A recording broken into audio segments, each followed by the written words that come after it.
What's up guys, this is your favorite fanfic YouTuber, the Fanfic Majesty, and welcome to another amazing video.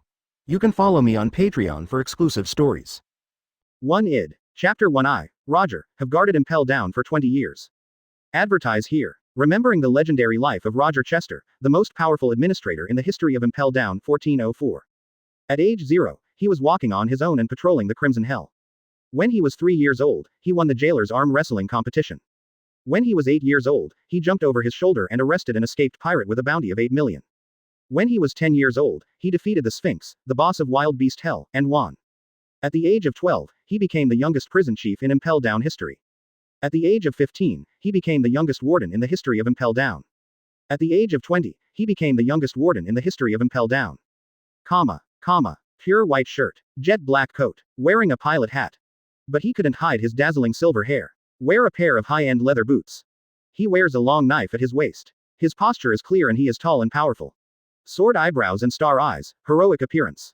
This is the youngest warden in the history of Impel Down. Looking at myself in the mirror with my uniform on. Roger nodded with satisfaction. I looked at the calendar on the wall.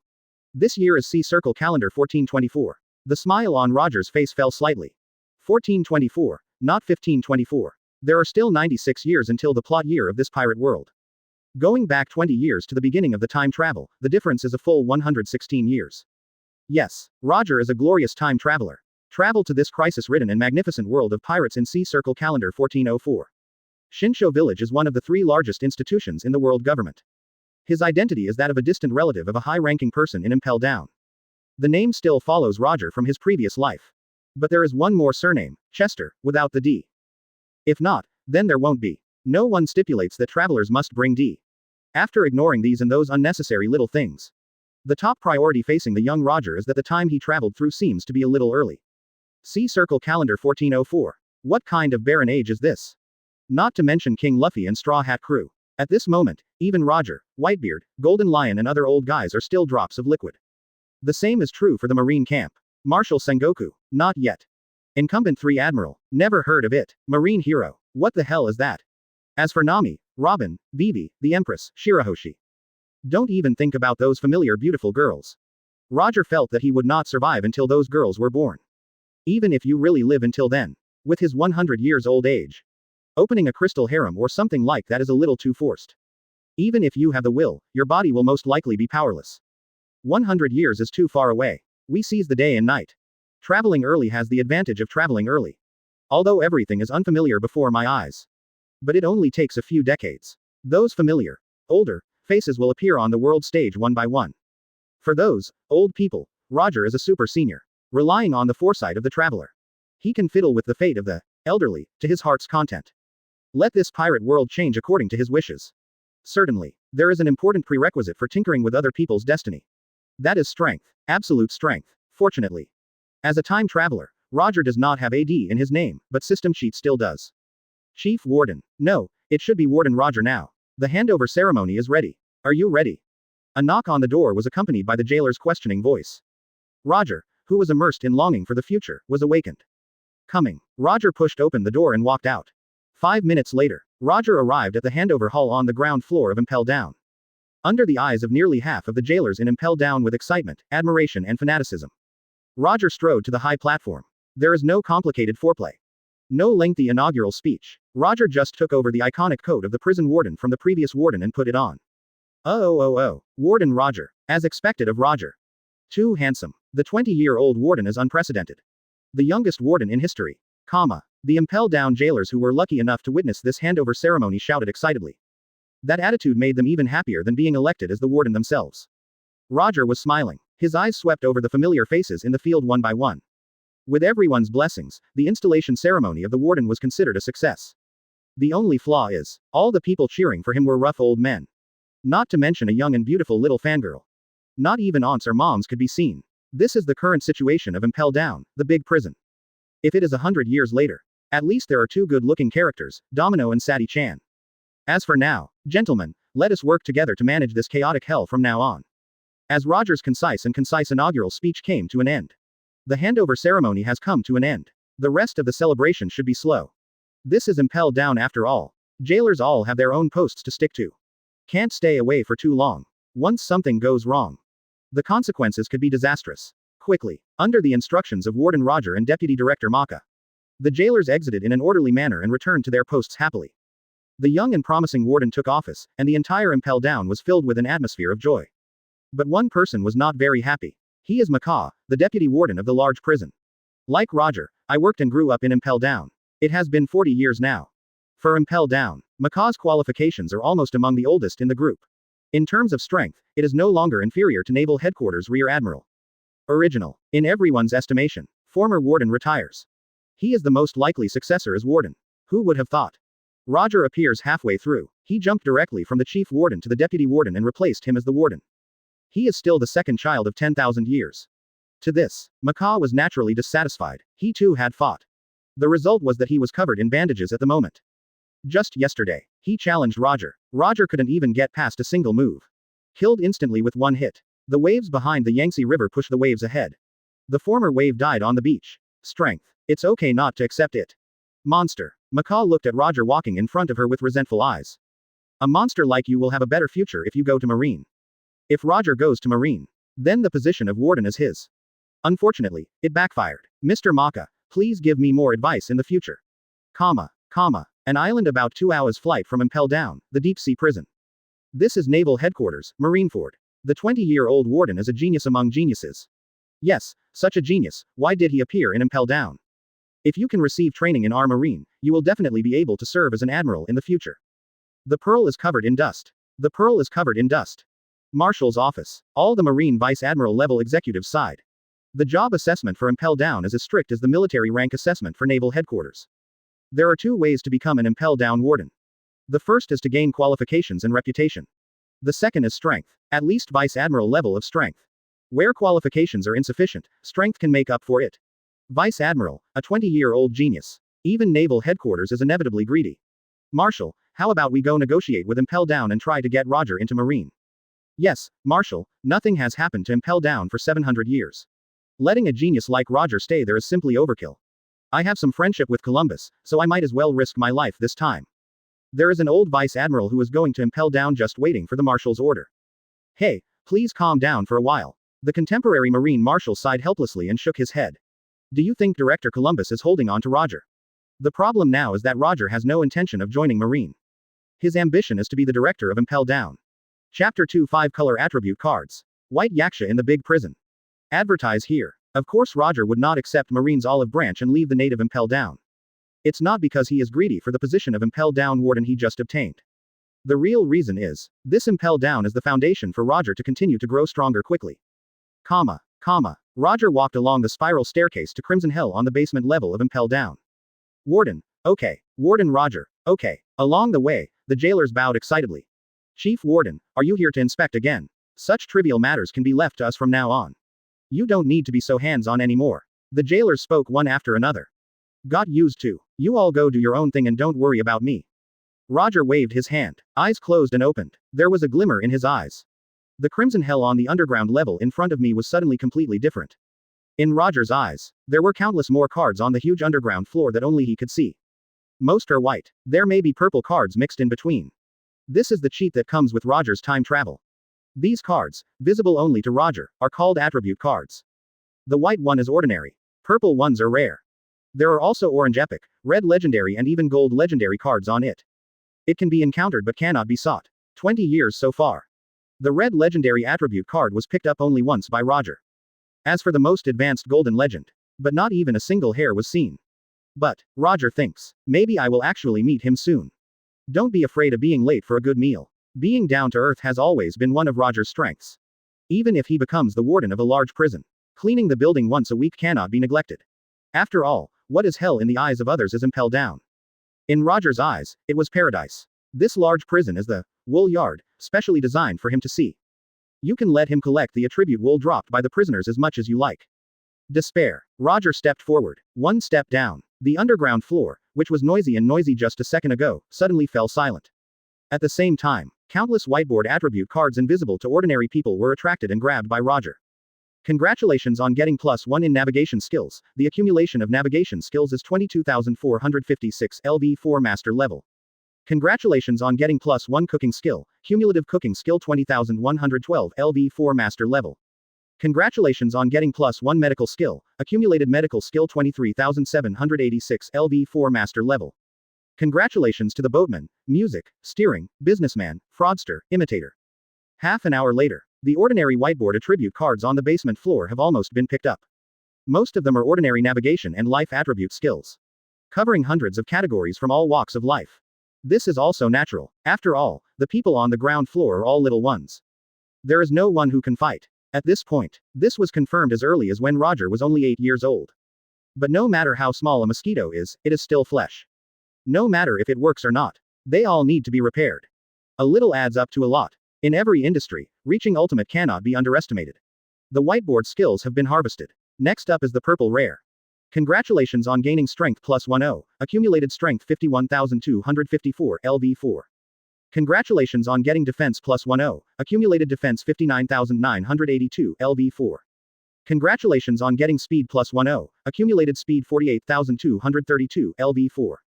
Congratulations on getting +20 swordsmanship, accumulated swordsmanship 63,455 LV4 great swordsman.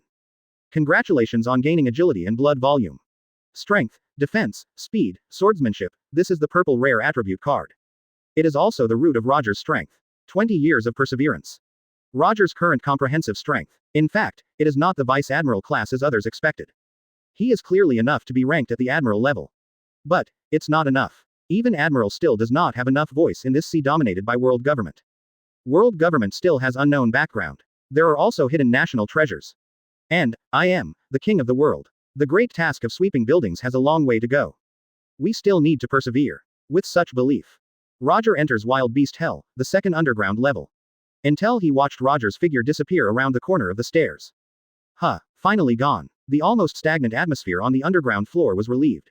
Hey, who is that kid from before? He looks very cool. Yes, he is just a kid. Why don't you even dare to breathe in front of him? Is he also a pirate? Some newcomers who didn't know why spoke sarcastically. You idiot newcomer, shut up. That's Shirayasha from the big prison. You're already a jailer at the age of 20, no, now you're the warden. Then, if he hears it coming back. The prisoners on the underground floor all shivered suddenly. Just thinking about it makes me feel heart palpitations and chills. In the past 10 years, Roger would not beat them with a whip like other jailers who were shackled. His approach to dealing with matters should be more direct and above board. If you don't like it, just pull it out and remove the shackles. Both sides fight one-on-one, fair fight. In the fair showdown, the trauma suffered by the prisoners was far more severe than the whips of the jailers. Breaking off hands and feet at every turn. To this day, hundreds or thousands of people have already paid the price in blood for underestimating Roger. His yaksha-like posture during battle is deeply imprinted in people's hearts. Plus that bright silver hair stained with blood. Thus, Roger gained the title of White Yasha. This is the majestic reputation of killing. Chapter 3 The King of Beasts. Roger's Treasure. Advertise here. Impel Down to the second underground floor, Wild Beast Hell. As the name suggests, this is a floor where countless man-eating beasts roam. There are cute-looking little hippos here which can actually eat a cow in one bite. Basilisk, the rare beast with the head of a snake and the body of a chicken. There is also the Sphinx Matacola who has a Kizaru face and smells bad farts. In addition, there are giant mantises, giant rats, and giant scorpions that look like mantises. Finally, the one who reigns above all beasts is the Sphinx, a mythical creature, the Sphinx. The Sphinx of today is certainly not the same 100 years from now. To be precise, it should be the ancestor who is obsessed with all kinds of pasta. The same scene as when you set foot in Crimson Hell. When Roger shows up after Wild Beast Hell, all the prisoners on this floor covered their mouths in fear. In the past 10 years or so, they have endured as much blood and tears as the guys from Crimson Hell. Roger's gaze swept across Wild Beast Hell. At the entrance, there are still mostly ordinary whiteboard attribute cards. However, the number of rare purple power cards has also increased slightly. Another half hour. The sweep of Wild Beast Hell is over. Just as Roger was about to go to the next floor. Ta-ta-ta. The sound of rapid and heavy running came, accompanied by flying dust. A little hippopotamus jumped up in a gallop. He ran straight into Roger's arms and acted like a spoiled child. The ground shook slightly. This shows how powerful the little hippopotamus is. But Roger didn't take a step back. Just shook his head helplessly. Rua Rua, the cute little hippo's head. Say a few words of comfort. The little hippo narrowed its eyes with satisfaction and purred comfortably. After the baby hippopotamus, giant mantises, combined scorpions, cockatrices, human-faced lions and other rare and fierce beasts gathered here. The scene was suddenly filled with joy and chaos. Since the age of 10, after Roger easily defeated the Sphinx, the King of Beasts, he replaced the Sphinx as the King of Beasts. Similar incidents happen almost every week. After receiving the audience of the beasts, Roger went directly to the third underground level, Starvation Hell. This floor basically contains vicious criminals with a reward of more than 5,000 W. The heat coming up from the blazing hell on the fourth underground floor makes this floor extremely hot. Coupled with the torture of water and hunger strikes, the half-hearted criminals simply could not hold on for long. Therefore, the number of prisoners on this floor is much smaller than the previous 2 floors. The number of attribute cards dropped is also relatively small. On the contrary, the quality is higher. Roger even picked up an Orange Devil Fruit ability attribute card here. Of course, this kind of good luck cannot happen every time. Didn't take much time. Roger completed the sweep of Starvation Hell. Next up is Blazing Hell, the 4th underground level. There is no step-by-step ladder. There are shortcuts to the next level in Starvation Hell. That is the hot air vent that is nearly 100 meters high. Just 100 meters. It's not a problem for a strong man like Roger. Roger jumped straight down from the vent. When he is about to fall into the sea of boiling blood, his toes kicked the air sharply. It landed lightly on the stone slab of the passage. Warden Roger. Master Warden, you really jumped down from the top again.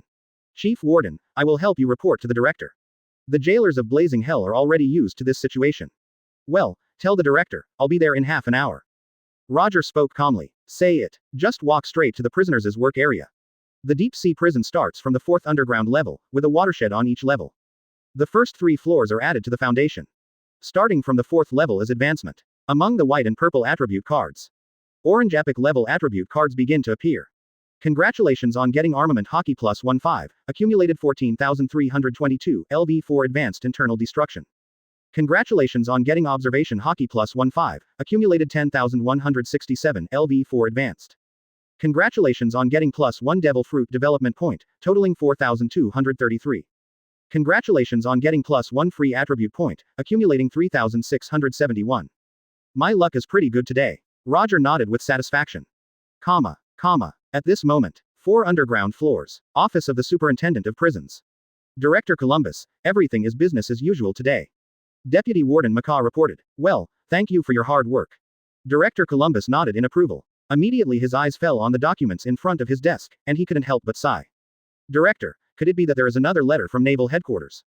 Macaw guessed. Director Columbus raised his eyes. Not only the Naval Headquarters, but also the world government has sent out invitations. Macaw felt happy, but her face remained calm. With all due respect to my subordinates, with Roger's talent as warden, if he can join Marine, his future will be bright, and he may even aspire to be the Marine Marshal in the future. Macaw said righteously. Ostensibly it was for the sake of Roger's future. In fact, it was to squeeze out a big enemy in the way of his director. Mr. Maka, it's really embarrassing to hear you praise me from all this distance. Roger opened the door and walked in carelessly. Macaw. Director, the inspection of the first 4 floors has been completed, no problem. Roger turned to Director Columbus. I can rest assured that you will do the work. Director Columbus nodded. Toss Roger the transfer letter on his desk. Roger glanced casually and threw the 2 transfer applications into the trash can. Director, I am wholeheartedly committed to Impel Down and will never switch to another company. Roger said righteously. Macaw. I at %. If Lousy had your talent, he would have been a Marine Admiral long ago. Roger, are you really not going to give it a second thought? You are still so young, you deserve to see the vastness of the sea. There is infinite beauty waiting for you in the outside world. Director Columbus spoke earnestly. That's right. Deputy Warden Macaw nodded repeatedly like a chicken pecking at rice. Roger, it's rare to have a capable subordinate like me. That's all if you don't want to stay. He even thought about pushing it out. There is really no one like this boss. Only, Roger knew it too. Director Columbus does not have the same little thoughts as Macaw. But think about his future wholeheartedly. Because Roger's parents, whom he has never met, have a great relationship with him. Uncle, don't worry, no one can predict this kind of thing in the future. At least now, I don't want to leave. Roger said seriously. Since you have made up your mind, then so be it. Director Columbus shook his head helplessly. He took off a bunch of keys hanging on the wall and threw them to Roger. Roger took it, but he didn't leave immediately. Instead, he pointed to another bunch of keys on the wall. Uncle, I am already the warden. Now you shouldn't stop me from going there anymore, right?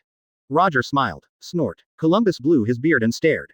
In the end, he still threw the key to the eternal hell on the 6th underground floor to Roger. Roger took it, and the curvature of the corners of his mouth gradually widened. Now is the time to open the door to the treasure that has been patiently sealed for 20 years. Chapter 4: The Treasure of Eternal Hell. Fruit, Hockey, Lifespan. Advertise here. The great task of sweeping buildings must be rigorous and no mistakes can be made. With such belief, Roger suppressed his inner expectations. First go to the 5th underground floor, freezing hell. All the people imprisoned on this floor are big pirates with a bounty of over 100 million. The attribute cards dropped by the prisoners on this floor are basically invisible to the whiteboard. Even purple rares aren't many. There are more orange attribute cards that contain hockey's power. 3 years ago, Roger even picked up a red legendary attribute card here, armed color internal destruction. And except for the attribute cards that the prisoners naturally drop. There is another way to obtain attribute cards. Comma. The wind mixed with the snow, blowing the guard's cloak behind Roger. Snap. The keys to the seastone cage were dropped in front of the prisoners' cells. Whoever wants to challenge today, please come out quickly and we will fight quickly. Roger put his hands behind his back and looked at the audience. In a cold cage, the eyes of the frozen prisoners flashed. For the rules set by Roger. They know best. During the past 3 years. I don't know how many times I have experienced this. Most of them were also educated by Roger's fists. Some who were unlucky enough to be seriously injured ended up burping in the freezing cold that night. For 3 years, no one can defeat Roger and gain freedom. Over time, not many people dare to challenge again. It took a while. 3 pirates with a bounty of over 100 million gritted their teeth. Planning to take another gamble. Snap. The seastone chains binding them fell to the ground. The ferocious laughter of the $3 billion pirates has not yet ceased. The next second. Too slow. Roger frowned dissatisfied. Boom. 3 pirates worth over 100 million were killed in an instant and sent back to their respective cells, where they passed out from serious injuries. Congratulations on obtaining armament hockey, observation hockey, devil fruit development points, free attribute points. The orange attribute card dropped during the battle was picked up by Roger. The huge freezing hell fell into a deathly silence. A long while. I at %. That brat is getting stronger again. Obviously I didn't say something so strong last week. No, I know, that brat has been hiding his strength. He's been playing tricks on us. Damn. He's just a kid, why is he as strong as a monster? The prisoners who realized the truth screamed angrily. Thinking of the past 3 years, they have been manipulated. From beginning to end they had no hope of freedom. The anger in their hearts erupted like a volcano. Listen to the prisoners yelling. Roger grinned and didn't explain anything. Because he did hide his strength before. He deliberately showed himself to be on par with them and narrowly defeated them again and again, giving them hope. But this is not his own bad taste. After all, if you show too much strength, no one will come to take a beating. Roger also cannot get additional attribute cards. This time, I was a little anxious. In the final analysis, it was the treasures on the 6th floor underground that were to blame. But think about it carefully. I can go to the 6th floor underground, why do I still miss this place? From now on, just change a group of people and continue playing with the villains of eternal hell. Think of this. The curvature of Roger's mouth became wider. See you next week. Roger turned his back to the prisoner, waved his hand in a friendly manner, and drifted away. 5 minutes later, Roger crosses the long and narrow spiral staircase. Standing in front of the gate of eternal hell on the 6th underground floor of Impel Down. It is only one step away from the treasure that has been growing wildly for 20 years. Warden Roger. Warden, do you want to go in? Asked the jailers responsible for guarding the door. Open the door. Roger nodded calmly. Crunch. The heavy door of eternal hell opened with a sound. Wow. What came oncoming was a fierce aura mixed with bloodthirsty and murderous intent. This is the 6 underground floors of eternal hell. The criminals imprisoned there are all monster pirates who were erased from history because they were too vicious. The jailers stationed here basically need to change shifts every day. Because I stayed here for too long. Ordinary people simply cannot bear it mentally, leading to madness. But, for Roger who has admiral strength, the so-called fierceness of the great pirates is just like the spring breeze blowing on the face, the clouds are calm and the wind is gentle. Under the awe and admiration of the jailers. Under the fierce gaze of the great pirates of eternal hell. Roger walked calmly and entered a top-secret place that he had not been to for 20 years. Everything you look at is epic and legendary. The curvature of the corners of his mouth widened at a speed visible to the naked eye.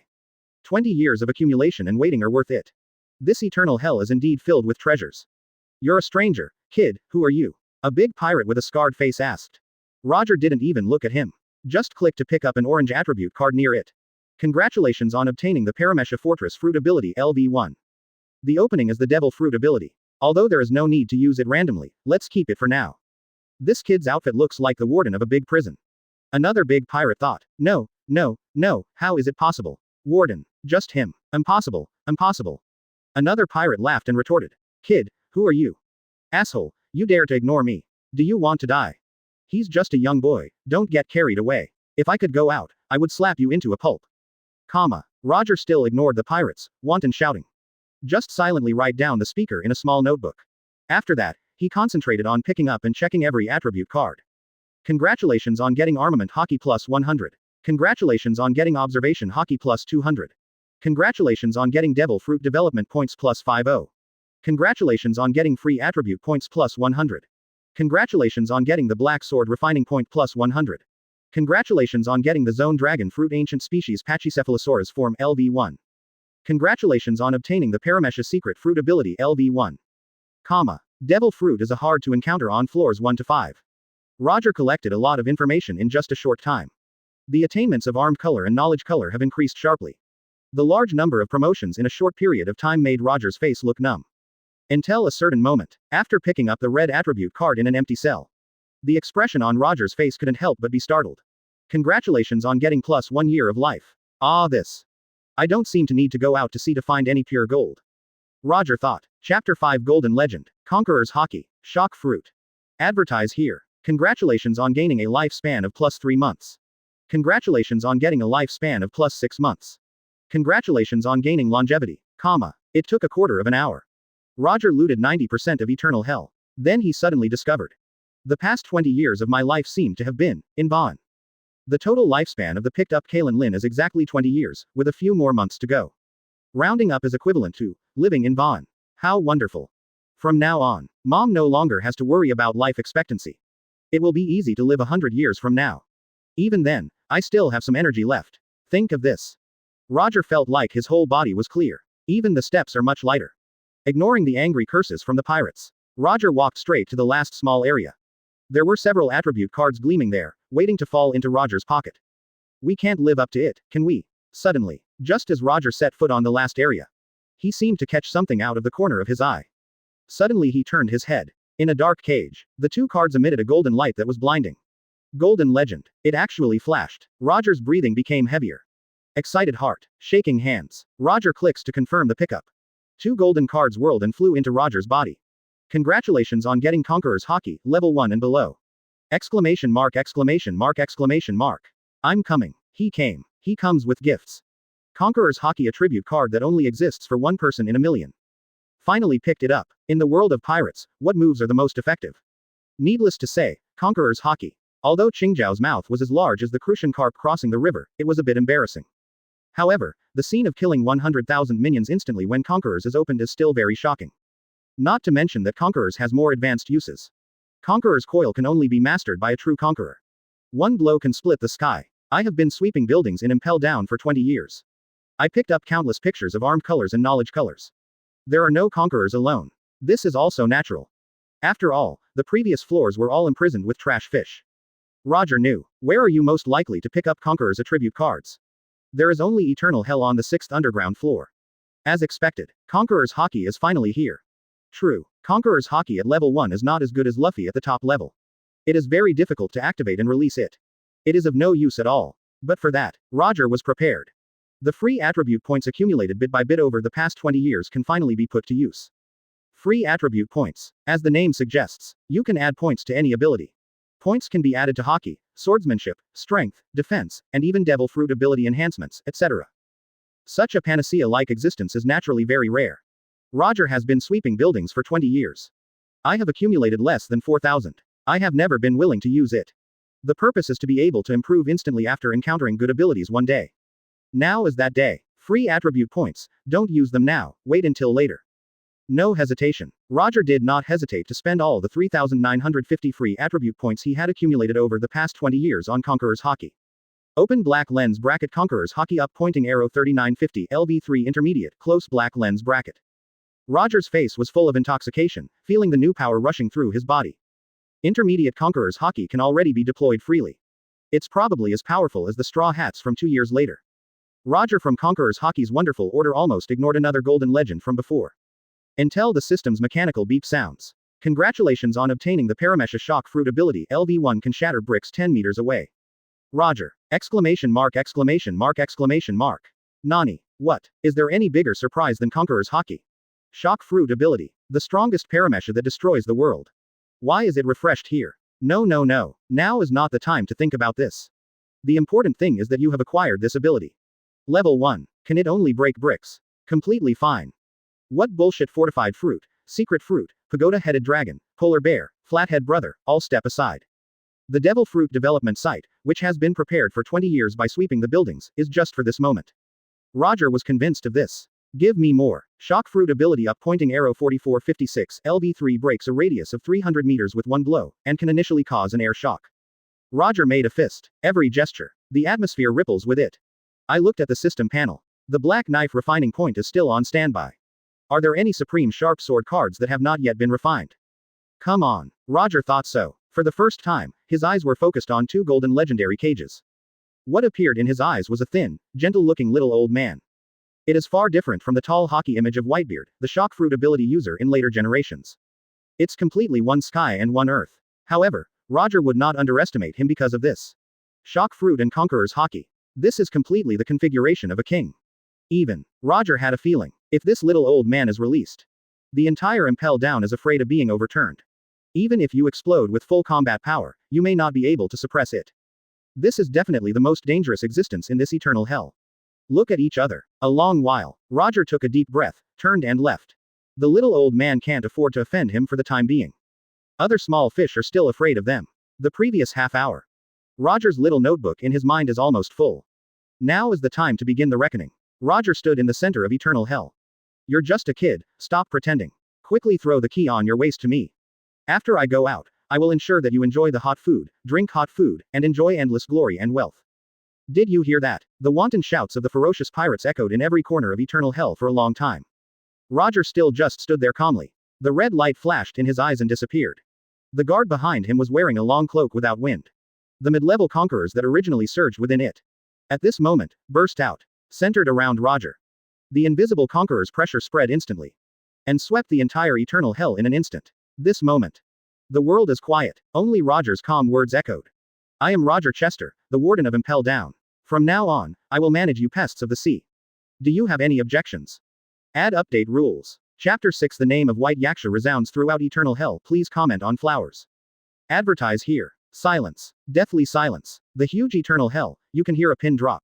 Shocked by Roger's full conquerors. Even the ferocious big pirates were collectively silent at this moment. Gudong, is this power possible? SSS's, I have the impression that he is as powerful as an overlord. Conqueror's hockey. Wow. Eternal hell is boiling and in an uproar. Even if you have never seen pork, you have seen pigs running. The pirates of eternal hell are more or less the handful of people on the upper level of the sea. Even if you haven't awakened Conqueror's hockey yourself. But he is no stranger to this power. How is this possible? Who the hell is this guy? Isn't he a lackey of the world government? Why was he able to awaken the conquerors? At this age, you have awakened such a powerful conquerors. This kid is a complete monster. The prisoners screamed with shock one after another. There was extreme disbelief on every face. My name is Roger Chester. Roger's voice, filled with Conqueror's power, drowned out the noise of the prisoners. The warden of Impel Down, from now on, you scum will be under my control, do you have any objections? Roger's calm and indifferent eyes swept over the prisoners in the 4 cages one by one, full of hockey. After a moment of silence. Eternal hell, the waves are rising again. What did you say? You're just a kid, don't get carried away. Don't think conquerors alone can scare us. Who do you think we are? Lousy is the godfather Abna who has a bounty of 500 million berries. The prisoners yelled loudly. To this, the look on Roger's face remained as calm as ever. He said nothing. Just walk straight ahead. The cell of the prisoner who made the most notes in his notebook was opened. At the same time, the seastone shackles on him were released. Look at the sudden freedom. Godfather Abner was stunned for a moment. Immediately, uncontrollable ecstasy appeared on his face. Why? Damn it, why is that bastard Abu? Why not my uncle, iron-headed King Hector? Some prisoners' eyes were red with envy, and Jill turned purple. Impel down you brat, hurry up and let me go too. Abuna, hurry up and deal with that kid, and then let us all out. And the prisoners laughed expectantly. Godfather Abuna, who had regained his freedom after many years, raised the corner of his mouth with a ferocious arc. He already fully understood what Roger meant. You want to use me to establish your authority. Haha, haha. Okay, that's great. You are so good at picking your opponents. Abu laughed wantonly and wildly. When he clenched his fists, fierce murderous intent emerged like a tide. Little brat, I will let you know next how stupid it is to regard me as the object of establishing authority. Abner stepped out of the cage. He pointed to the sky. The originally skinny body suddenly swelled up against the storm. It's not just jauntization. What happened to him was a mechanical, Gundam-like transformation. This is his ability. The ability of Capone Beige, the captain of the flame tank pirates in later generations. Paramesha Fortress Fruit ability. Big Boss. Abna transforms into a huge war fortress. The whole fortress was completely dark. That's his armament hockey add-on. Come on, Abner. Crush that boy. Today is the time to escape. Accompanied by the hideous laughter of the prisoners. Abu, who transformed into a war fortress, drove with a ferocious smile. The huge body brought up a shadow as heavy as a mountain and fell towards Roger. In the blink of an eye. The distance between the two sides is less than 10 meters. Roger's eyes opened and closed. Tap your toes lightly on the ground. The body soared lightly into the air. His right hand became a fist. The dark armament hockey entangles. Then it flows like water. Go to hell. The huge war fortress fell. Roger pumped his fist lightly. The fist is still 10 centimeters away from the war fortress. The mobile opener hockey was the first to touch. Ding. Dazzling white light bloomed. Occupy people's attention. The next second, only a loud rumble was heard. Abu Naru, who transformed into a war fortress, was hit hard. A pair of big eyes suddenly turned white. He opened his mouth wide and spat out a mouthful of blood mixed with internal organs. The interior of the war fortress he transformed into was in a mess. Completely destroyed by Roger's armed color. Just one blow. The battle is over. War Fortress Abner was seriously injured and fell into coma. Next, in the dead silence of eternal hell, only Roger's calm voice echoed. Snap. After getting the key, iron-headed King Hector opened the cell and stepped out. GG, don't compare me with that weak idiot named Abu. Hector, the person with the ability of Zone's ancient dragon-fruited swollen-headed dragon form, laughed complacently. Boom. 1 minute later. Next, Roger's indifferent voice came again. The battle continues.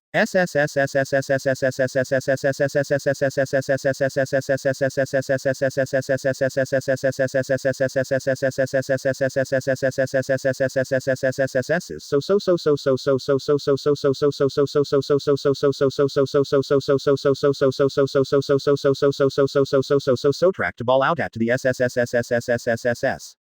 Powerful conquerors, skilled high-level weapons, superb sword skills, terrifying power. This kid is indeed a real monster. That blood-stained silver hair, a ruthless fighting posture like a yaksha. He is simply a veritable Shirayasha. Haha, what an interesting boy. Chapter 7 The most powerful man in the sea 30 years ago. Please comment on flowers. Advertise here. Boom, boom. Today's Impel Down is destined to be unsettling. The aftermath of the battle spread from the top-secret 6-level underground eternal hell, making the entire prison tremble. The jailers were in chaos. The prisoners were terrified. Blazing hell, Office of the Administrator. Director, this shock means Roger must be causing trouble again. If we let it go, something really bad will happen. Deputy Warden Macaw shouted with panic on her face. No problem, Impel Down is very strong and will never collapse. Director Columbus pretended to be calm. Deputy Warden Macaw clenched her fists. He knows. The director is destined to continue to protect him. In this case, he will do it in his own way. Freezing hell because it's too cold. Not even the surveillance phone bug can survive. But there are a lot of phone bugs in eternal hell. Just take a picture of Roger releasing prisoners illegally and fighting with him, and send it to Naval Headquarters. Even Administrator Columbus could no longer play favorites. By then, the position of warden will not be readily available. Think of this. Macaw felt excited and hot in her heart. He quickly came to the monitoring room on the second underground floor. And then, the speechless incident that dumbfounded him happened again. Not so long ago, Eternal Hell's surveillance phone bugs collectively malfunctioned for some reason. Conqueror's hockey impact. The surveillance screen is now dark. Roger, that guy is really. If that's the case, then I'll take the photo myself. Deputy Warden Macaw grabbed a phone bug and started sprinting for 100 meters. 6 underground floors, eternal hell. The atmosphere was so quiet that you could hear a pin drop. Roger took out the silk scarf from his jacket pocket and wiped the bloodline on his fist. Let's just stop here today and continue tomorrow. Leave a fleeting word. Pick up ultra-rare attribute cards dropped in battle. Roger put away the keys and turned around with satisfaction to go out.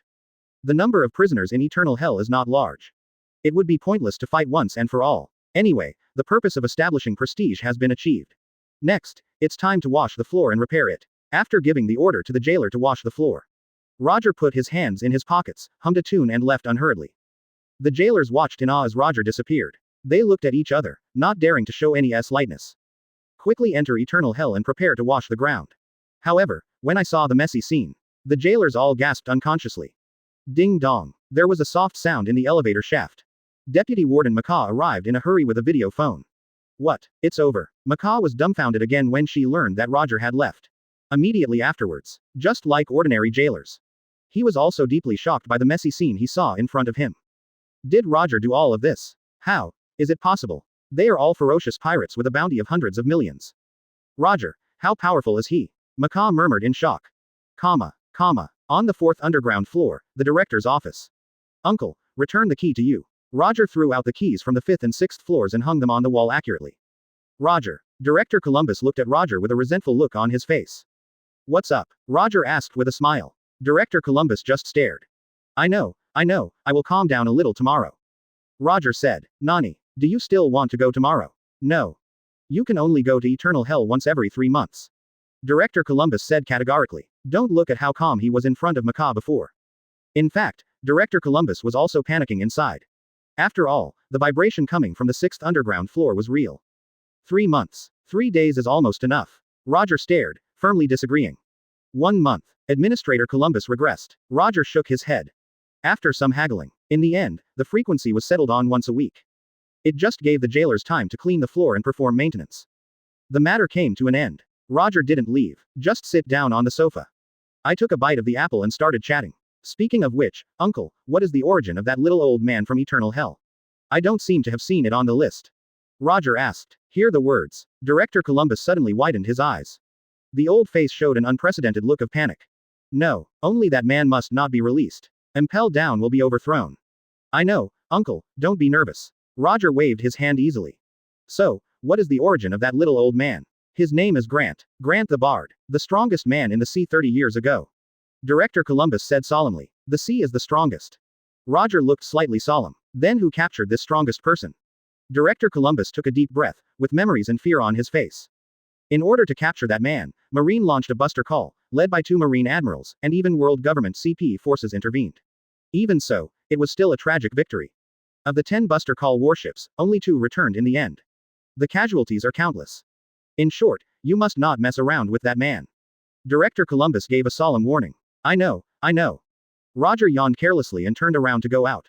Because I can only go to eternal hell once a week. The next few days, Roger was almost idle. 3 days later, Roger received an assignment from the director. Come to the ground floor and prepare to take over a group of special prisoners. After arriving, Roger suddenly found out there is actually an acquaintance among the prisoners. Chapter 8 2 years. Impel Down is the first jailbreaker in history. Requesting flower reviews. Advertise here. It will be nearly 100 years before the plot begins. It is naturally very rare to meet an acquaintance in this day and age. But if it was a giant, it wouldn't surprise Roger too much. Yes, this batch received special attention. Even the special prisoners whom Roger, the warden, was personally assigned to take over were 4 giant pirates. Ignore the 3 supporting giants. What Roger knew was the alternative giant in a pleated skirt and blush. Giant Mori, the commander of the Western Army of the Revolutionary Army 800 years later. Paramesha recommends those with fruit abilities. Impel Down, the creator of 5.5 floors underground. Also before Golden Lion Shiki. Impel Down, the real number 1 prison escapee of all time. Saw giants 100 years ago. Roger felt a little sad. For a moment, I couldn't help but stare a little longer. Don't look at people like that. They will be shy. The giant Shemale Mori nodded like a shy girl, lowering her eyebrows and whispering softly. So pretentious. Paired with his rugged figure. The jailers, who were weak in endurance, were forced to vomit out their overnight meals on the spot. Even Roger couldn't help but respond. Boiling water baptism followed. I took extra care of him. Lords of the world government, don't get too complacent. Our compatriots will definitely come back to save us. Be prepared for the wrath of Blue Ogre Dory and Captain Brigi the Red Ogre. Compared to Mori, the other 3 giant pirates were much more normal and cursed constantly. Then, they received the special Iron Fist baptism of the Warden. The giants who were subdued by Roger's Iron Fist put on special large prison uniforms and put on heavy shackles. Go to blazing hell, the 4th underground floor, and start working. After handling the matter of the giants being imprisoned, Roger was surprised to see the 4 attribute cards dropped by the giants. Unexpected. All of them are legendary level red cards. Congratulations on getting +1 year of life. Congratulations on getting +1 year of life. Congratulations on getting the giant power increase. Congratulations on obtaining the Paramesha Push Fruit ability LV1. Wonderful. Worthy of being the most powerful clan in the pirate world. With the arrival of giant prisoners, Roger's prison life once again added some luster. On weekdays, the frequency of wandering around the 4th underground floor is much higher. Aside from thinking about getting the giants to drop cards again. It was also because I wanted to see how the Shemale Mori planned to escape from prison. To this end, Roger didn't even put shackles mixed with seastone on him. Only, I don't know if it's because Roger kept staring. Mori, the giant human demon, surprisingly kept to himself. Fast forward 2 years. There are 6 underground floors of big pirates that provide attribute cards and training objects. Roger's strength has once again entered a period of rapid growth. The mastery of conquerors and shock fruit gradually became more comfortable. The other side. The long-lived giants on the 4 underground floors also gave Roger life cards of nearly 20 years. Mori, the giant and human demon, is still at peace. It's bad. Warden Roger. Something bad is going to happen. That giant human demon fell into the blood pool and sea of fire. A jailer reported in a panic. When Roger arrives at blazing hell. The boiling pool of blood and sea of fire was surrounded by a circle of jailers. Holding various net bags, trying to salvage. The result was nothing. It's all in vain. I'm afraid that giant has been burnt to the point where there's no residue left. Don't waste time here, go back to your post quickly. Deputy Warden Macaw gave a majestic order. Yes. The jailers dispersed in a hurry. What is Warden Roger looking at? Do you think the giant is still alive? Macaw's eyes immediately fell on Roger, and she raised her eyebrows slightly. Who can say for sure? Roger looked confident and smiled softly. If that giant is still alive, I will jump from here on the spot. Macaw pointed to the blood pool and looked at Roger provocatively. But he saw that Roger had turned around and walked away. He behaves like he won't get angry with children. The ages between the two parties seemed to be reversed. Macaw, who realized this, couldn't help but stomped her feet angrily. The disappearance of a giant prisoner. Not a big deal for Impel Down. Same. Not many people care about the slight decrease in grain in the granary. It has been calm for another 2 months. About there. Roger sets off, arriving at freezing hell, the 5th underground floor. Shirayasha is here again. Everyone, close your eyes. I don't know who complained. The prisoners in the various prisons closed their eyes and pretended to be dead. Roger, I really am not here to find you this time. Roger's mind moved. Advanced observation hockey spread out in an instant. Instantly spread to every corner of freezing hell. Under the power of perception of seeing, hearing and coloring. Everything is gone. It didn't take much effort. Roger found the entrance to the 5.5th floor underground. Step in with a familiarity. Across a long and narrow corridor. The front suddenly becomes clear. At this time, a sharp breaking sound sounded. A huge trident pierced out from the thorn. It fell on Roger's head without mercy. When the sound of gold and iron clashing sounded, Roger held the trident between his fingers. He smiled and looked at the panicked giant. Roger Shirayasha, why are you here? The giant ladyboy is nothing like a dish. If anyone else is found here, he was confident that he could win it without anyone noticing. But it's better to die than die. It turned out to be the number 1 devil of Impel Down. White Yasha Roger. He casually picked up Mori's trident. Roger wandered around on the 5.5th floor as if no one else was around. In just 1 month, we have opened up such a large area, which is great. Roger nodded with satisfaction. Roger Shirayasha, what on earth do you want to do? Shemale Mori was restless. Don't be nervous, I won't report your escape from prison. Roger waved his hand. Why? Mori was stunned. What do you want from me? It's not too stupid. What you have to do is very simple. Just continue to expand this floor. I want to transform this place for future use. Roger smiled. This was his real purpose in allowing Mori to escape from prison. Well, if you do a good job and satisfy me, I can consider giving you your freedom. Roger added. Make a deal. Mori did not hesitate and agreed on the spot. Because he had no choice but to comply. Chapter 9 3 years. Calm Belt Swim Fight Sea Kings. Requesting flower reviews. Advertise here. The white horse is like a gap. Another 3 years passed in a hurry. A giant beast in the lonely sea. Impelled down to the ground floor. Roger lay down leisurely on the recliner, looking at the newspapers brought by the sailors. Because it is located in the calm belt, not even the newspaper bird comes to hang around. If you want newspapers, you can only rely on the sailors to bring them. In addition, this is a time when there is nothing special to care about. The past 20 years, Roger only read the newspaper a handful of times. But it was because of the appearance of the familiar face giant Mori 5 years ago. Roger gradually became a newspaper reader. I also know something about the sea leaders of this era. Today's newspaper, Roger watched especially for a long time. Because an acquaintance appeared in the newspaper again. None. Carmelite. Since 10 years ago, the 2 leaders of the giant pirates, Blue Ogre Dory and Red Ghost Brigitte, started fighting with each other because of a child's words. The famous giant pirate group fell apart and was completely defeated. The Mori 4 from Impel Down were the first to be arrested. Not so long ago, the remaining members of the giant pirates were finally wiped out by Marine. The captured giants were not escorted to Impel Down for incarceration. Instead, the execution was carried out directly in a certain town in the New World. On the day of execution, thunder rolled over the town. A blonde nun who looked like an angel appeared, influenced the cruel giant pirate with her mother-like kindness. At the same time, Marine was persuaded to give up execution. Instead, they reached a friendly cooperation agreement with the Elbaf giants. Let the ferocious giants become sailors who uphold justice. The incident was widely publicized by news agencies. It has become a beautiful talk in the sea. People who didn't know the truth clapped their hands and applauded. People who could tell something was wrong didn't say anything. After all, it had nothing to do with them. Roger is also one of the people who has nothing to do with him. As a time traveler, for this drama between world government and Sister Carmelite, Roger knows best. From beginning to end, public executions are just a cover. The world government just wants to use this incident to gain the power of the giant. Although the methods are somewhat dirty, but at least the results are good. Joined by a giant, Marine's power will also be further enhanced. To this, Roger wouldn't say much, but the deal between the world government and the Carmelites goes beyond that. Lousy hates human traffickers the most in his life. Roger tore up the newspaper photo of the Carmelite looking like a virgin to pieces. In his previous life, he had seen too many tragedies caused by human traffickers on the internet, but it was a pity that he had the intention but was powerless. Now in this world, he already has considerable power. If given the chance, he would definitely bring Carmelite, who appears to be a virgin but is actually a human trafficker, back to the Impel Down family to take good care of her. A week later, Naval Headquarters, Marineford. The order from above has been issued, in order to fully demonstrate the sincerity of our Marine. The giants imprisoned in Impel Down must be released next and sent back to Elbaf. Marshal Marine's eyes swept over the people in front of him. Finally, it settled on a veteran Vice Admiral who looked to be about 70 years old. Carl, I leave this mission to you. The Marshal spoke. I will handle it. The highly respected Vice Admiral Carl responded by patting his chest. He didn't leave immediately. Instead, he took 2 steps forward. Orlando, in addition to this, I also want to apply for a special task from you. Vice Admiral Carl said. He took out an envelope from his pocket and shook off the bulging photos inside. Marshal Orlando raised his eyebrows. I am no stranger to these photos. In the past 5 years, I will receive it from time to time. The scene in the photo is the usual weekly floor washing scene of Eternal Hell. But Marshal Orlando knew, this old friend of mine does not want to raise an army to hold him accountable.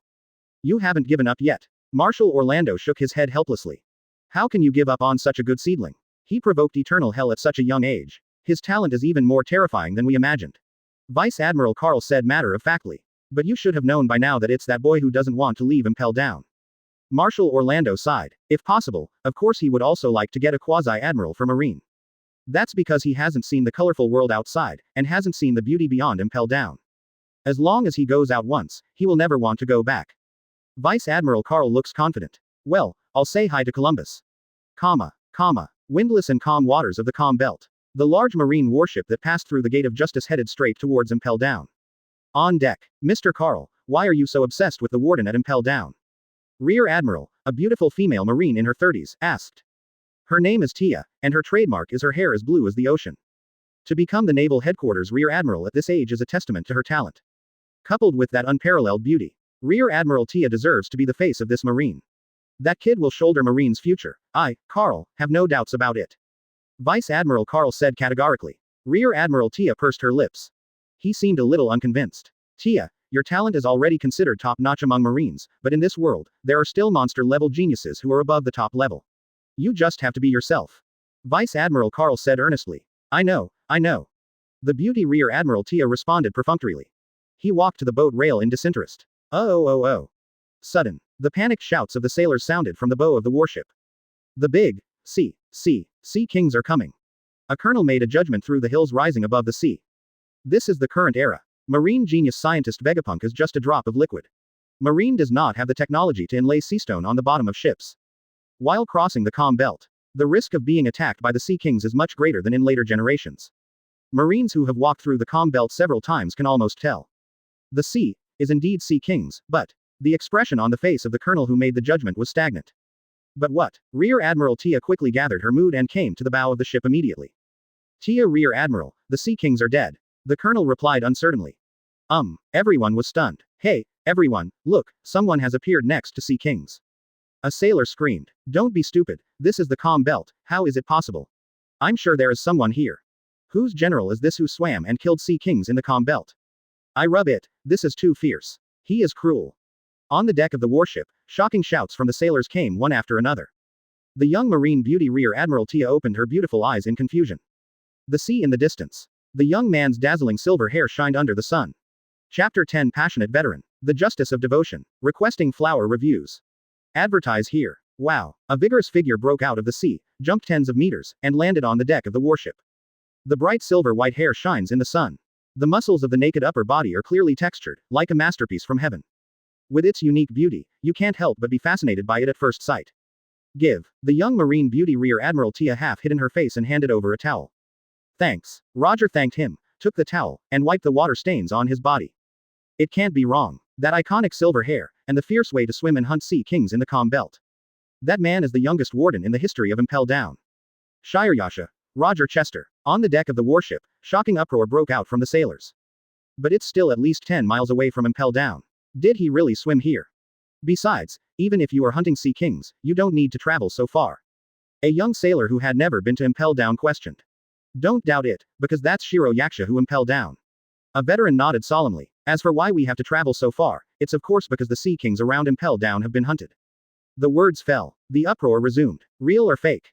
Calm Belt is the lair of the Sea Kings. The Sea Kings are the rulers of the Calm Belt. It can still be false. The warden started hunting more than 10 years ago. Besides, those Sea Kings are not stupid either.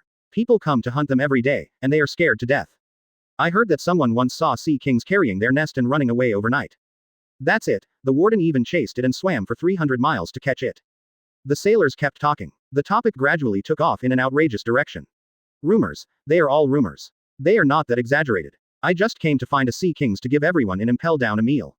Roger, who noticed Rear Admiral Tia's strange expression, grinned and explained. Ha ha ha. Hearty laughter rang out. Vice Admiral Carl waved his hand and dispersed the sailors of 8 trigrams. Then he strode forward, raised his right hand and put it on Roger's shoulder. Brother Roger, it's been such a long time. Vice Admiral Carl greeted warmly. Ha ha. Roger forced a smile. I thought it was indeed a long time no see. It's been almost a month. In this era, the person who has the best relationship with Roger and is most familiar with him is Carl Vice Admiral in front of him. As early as 10 years ago, Carl Vice Admiral is eyeing Roger. Every time a prisoner was transported to Impel Down, he would chat with Roger for an hour or two. It lasts 10 years without interruption. This enthusiasm is comparable to that of a salesman selling insurance, healthcare products and the like in his previous life. Brother Carl, which unlucky guy did you catch this time? Roger smiled and spoke. True, Vice Admiral Carl's enthusiasm sometimes troubles Roger. But Roger never complained about it. Because he can feel it. This kind little old man, Vice Admiral, has a passionate heart for justice. He is a righteous veteran who devotes everything he has to justice and the people.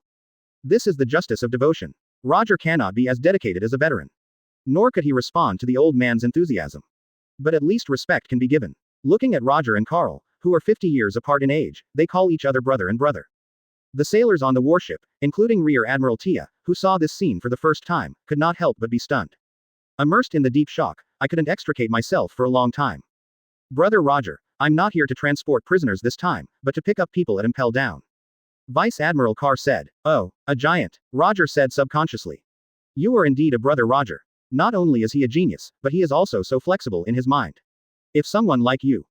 Oh, brother Carl, Roger interrupted quickly. Ha ha ha. Sorry, by the way, what do you think of Tia? Vice Admiral Carl beams with hints of the nearby Rear Admiral Tia. Sister over there. It's okay, Roger said casually. Vice Admiral Carl was also speechless. Rear Admiral Tia is the marine goddess of this generation. Will she become a big sister when she comes to Roger's mouth? Who would be hurt the most by saying, big sister? Naturally none other than Rear Admiral Tia herself. At this moment, she was already angry and her eyebrows were raised. Suji was up and down. Don't wait to get mad. Roger added, among the women I have ever seen, she is probably the most beautiful. As soon as this statement came out, Rear Admiral the anger on Tia's face disappeared instantly. The most beautiful woman in a man's eyes. This is already the highest compliment. Not to mention, this compliment comes from the super genius of Impel Down. Rear Admiral Tia couldn't help but feel happy. However, it didn't take long for him to be happy. You can pull me down, brother Roger. How many women have you seen in this Impel Down situation all day long? Vice Admiral Carl gave him a sideways glance. Don't underestimate Impel Down, there are still female prisoners in big prisons. Roger retorted. Puff. Rear Admiral Tia felt like she had been stabbed in the heart. Emotions himself won in a competition with a group of Impel Down female prisoners.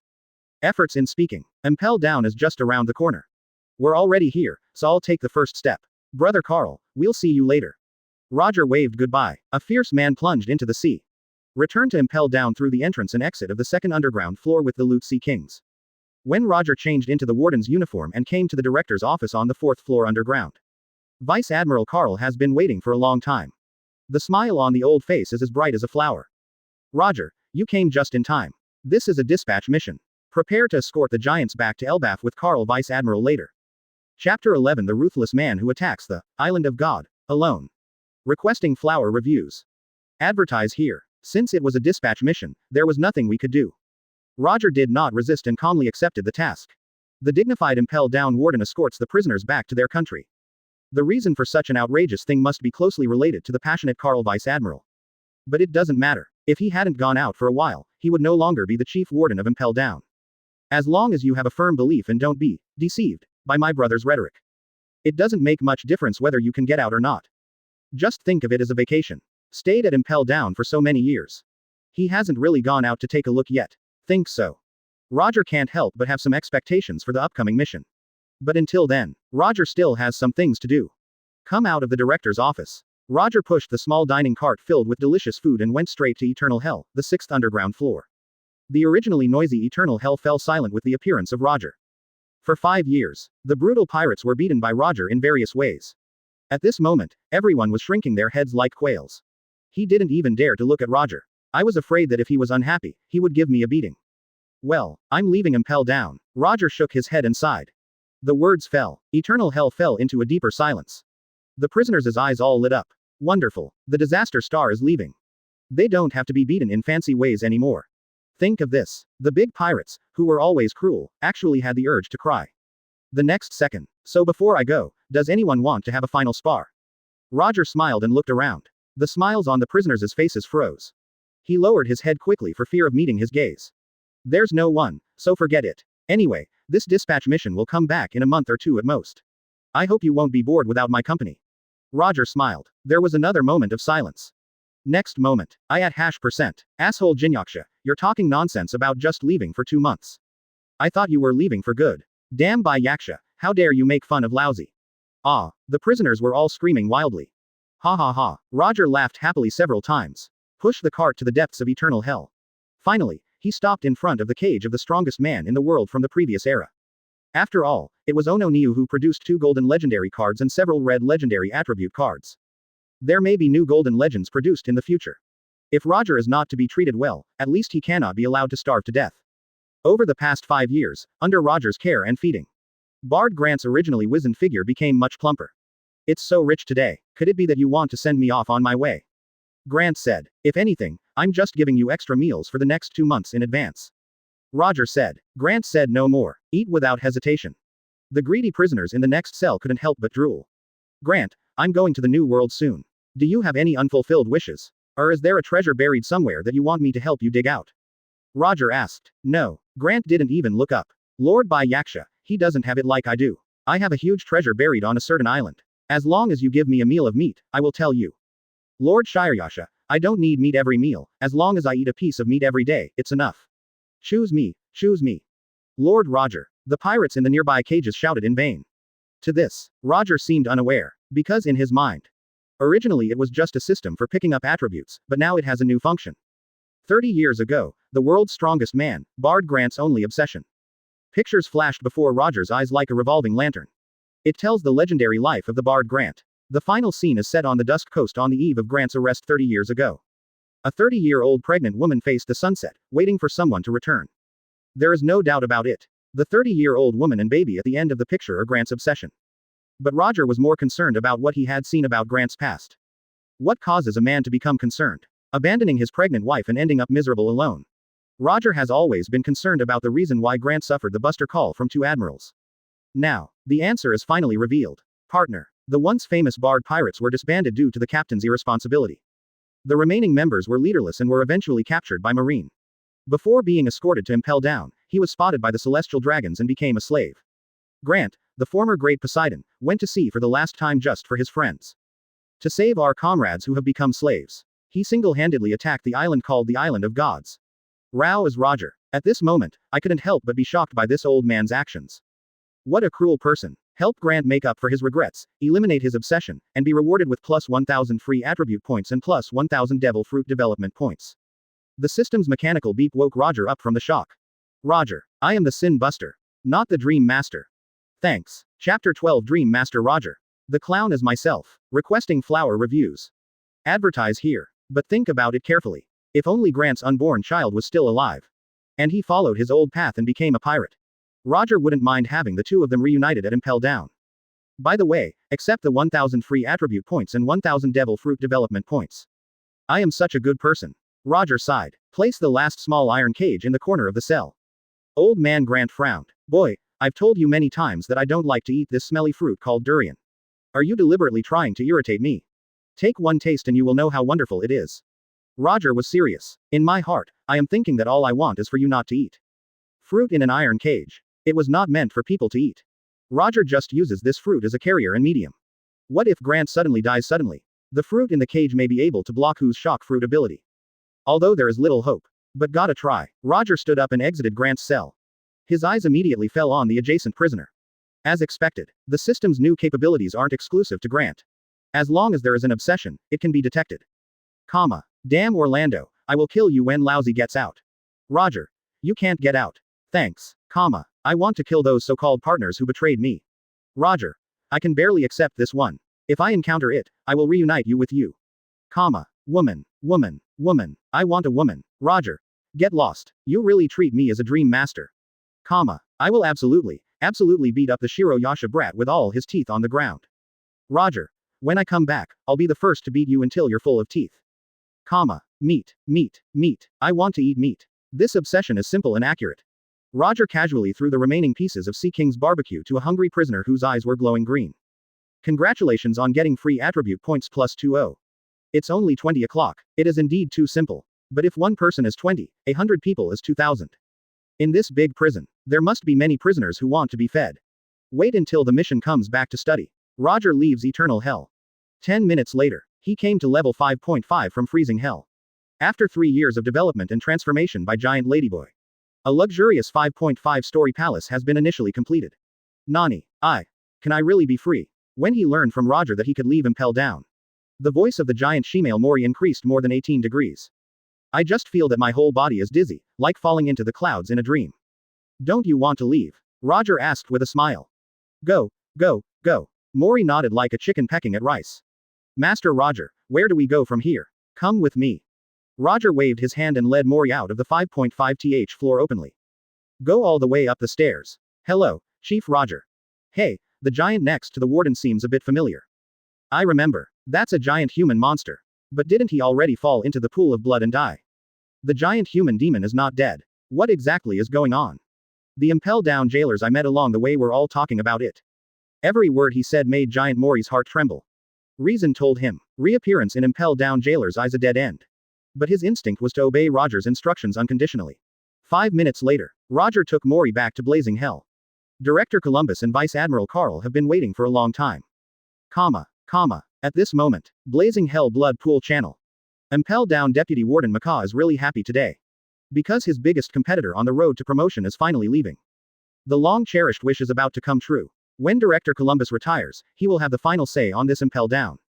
Thinking about it, I'm still a little excited. In the midst of excitement, Deputy Warden Macaw glanced out of the corner of her eye. He met Roger's sunny smiling face. Then the smile on his face stopped. Immediately afterwards, after seeing the giant shemale behind Roger, Deputy Warden Macaw was so shocked that her eyes almost bulged out. Deputy Warden, what's wrong with you? Roger patted Macaw's shoulder politely. Macaw's face fell. I thought of the cruel words I said 3 years ago. If the giant human demon is still alive, he will jump into the blood pool on the spot. Thinking of this, his vision went dark, his body staggered, and he almost fell into the boiling blood pool on the spot. Thanks to Roger's quick eyesight and quick hands, he pulled him back. I was just joking around before, why should I take it so seriously? Roger shook his head. Say it. He said goodbye to Director Columbus and the eager jailers. Roger and Vice Admiral Carl took the 4 giants and prepared to set off. Watching Roger's figure disappear around the corner, the shocked Deputy Warden Macaw finally came to his senses. He quickly arrived in front of Director Columbus in 3 or 2 steps. Director, Roger, I have always known that Giant Mori is still alive. Director Columbus, who knew what Macaw wanted to say, stopped him with one sentence.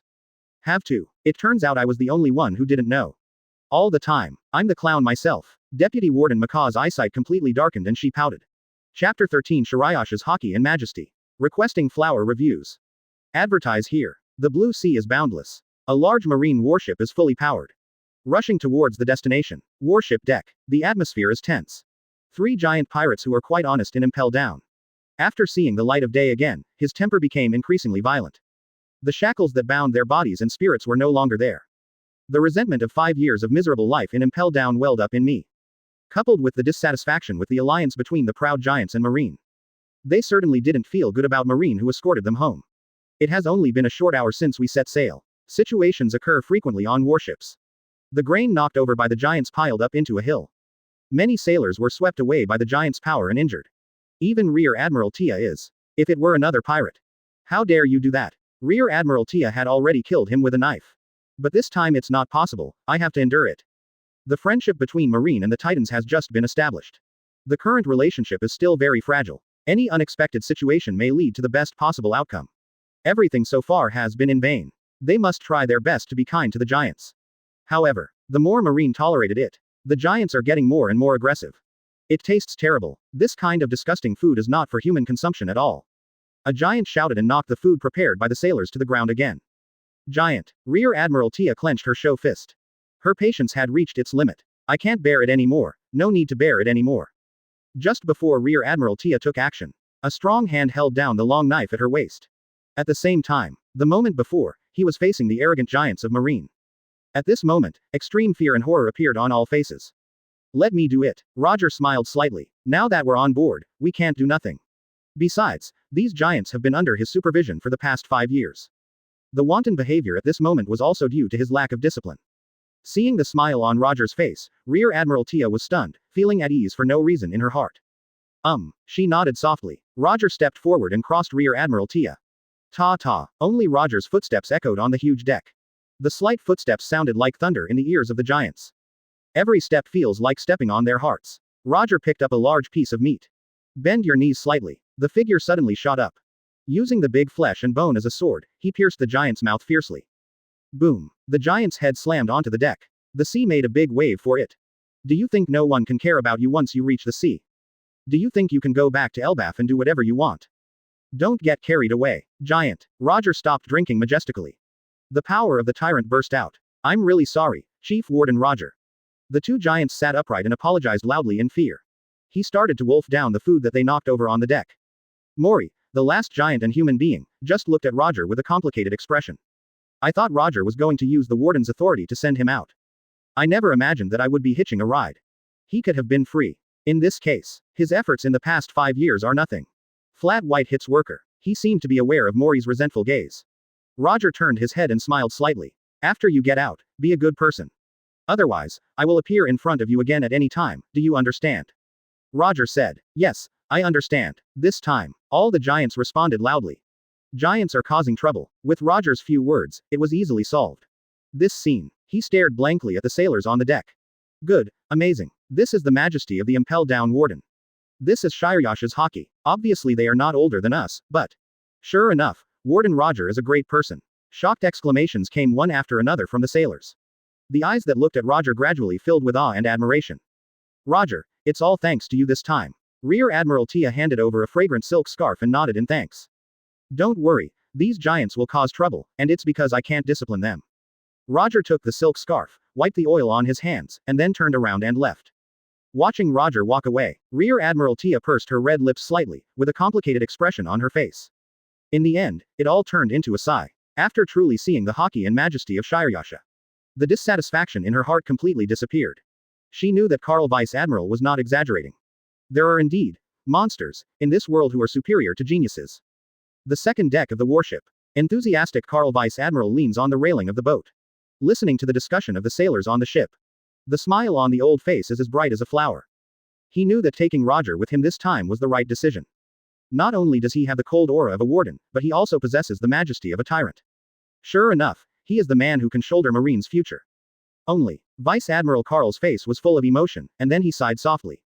More than 10 years of contact. Carl Vice Admiral is also the most aware of Roger's stubborn thoughts. He is simply more stubborn than the old stubborn. It would be even harder for him to leave Impel Down and join Marine. But, this time he also prepared a secret strategy. This is Carl Vice Admiral's once-in-a-lifetime plan. In this world, the power of love surpasses everything. Vice Admiral Carl will not deliberately match up, just let everything take its course. When two outstanding men and women are on the same boat, something different will eventually happen. Come on. Tia. Chapter 14 6 Kings of New World. Elbaf, the land of giants. Requesting flower reviews. Advertise here. From Impel Down to the giant country Elbaf.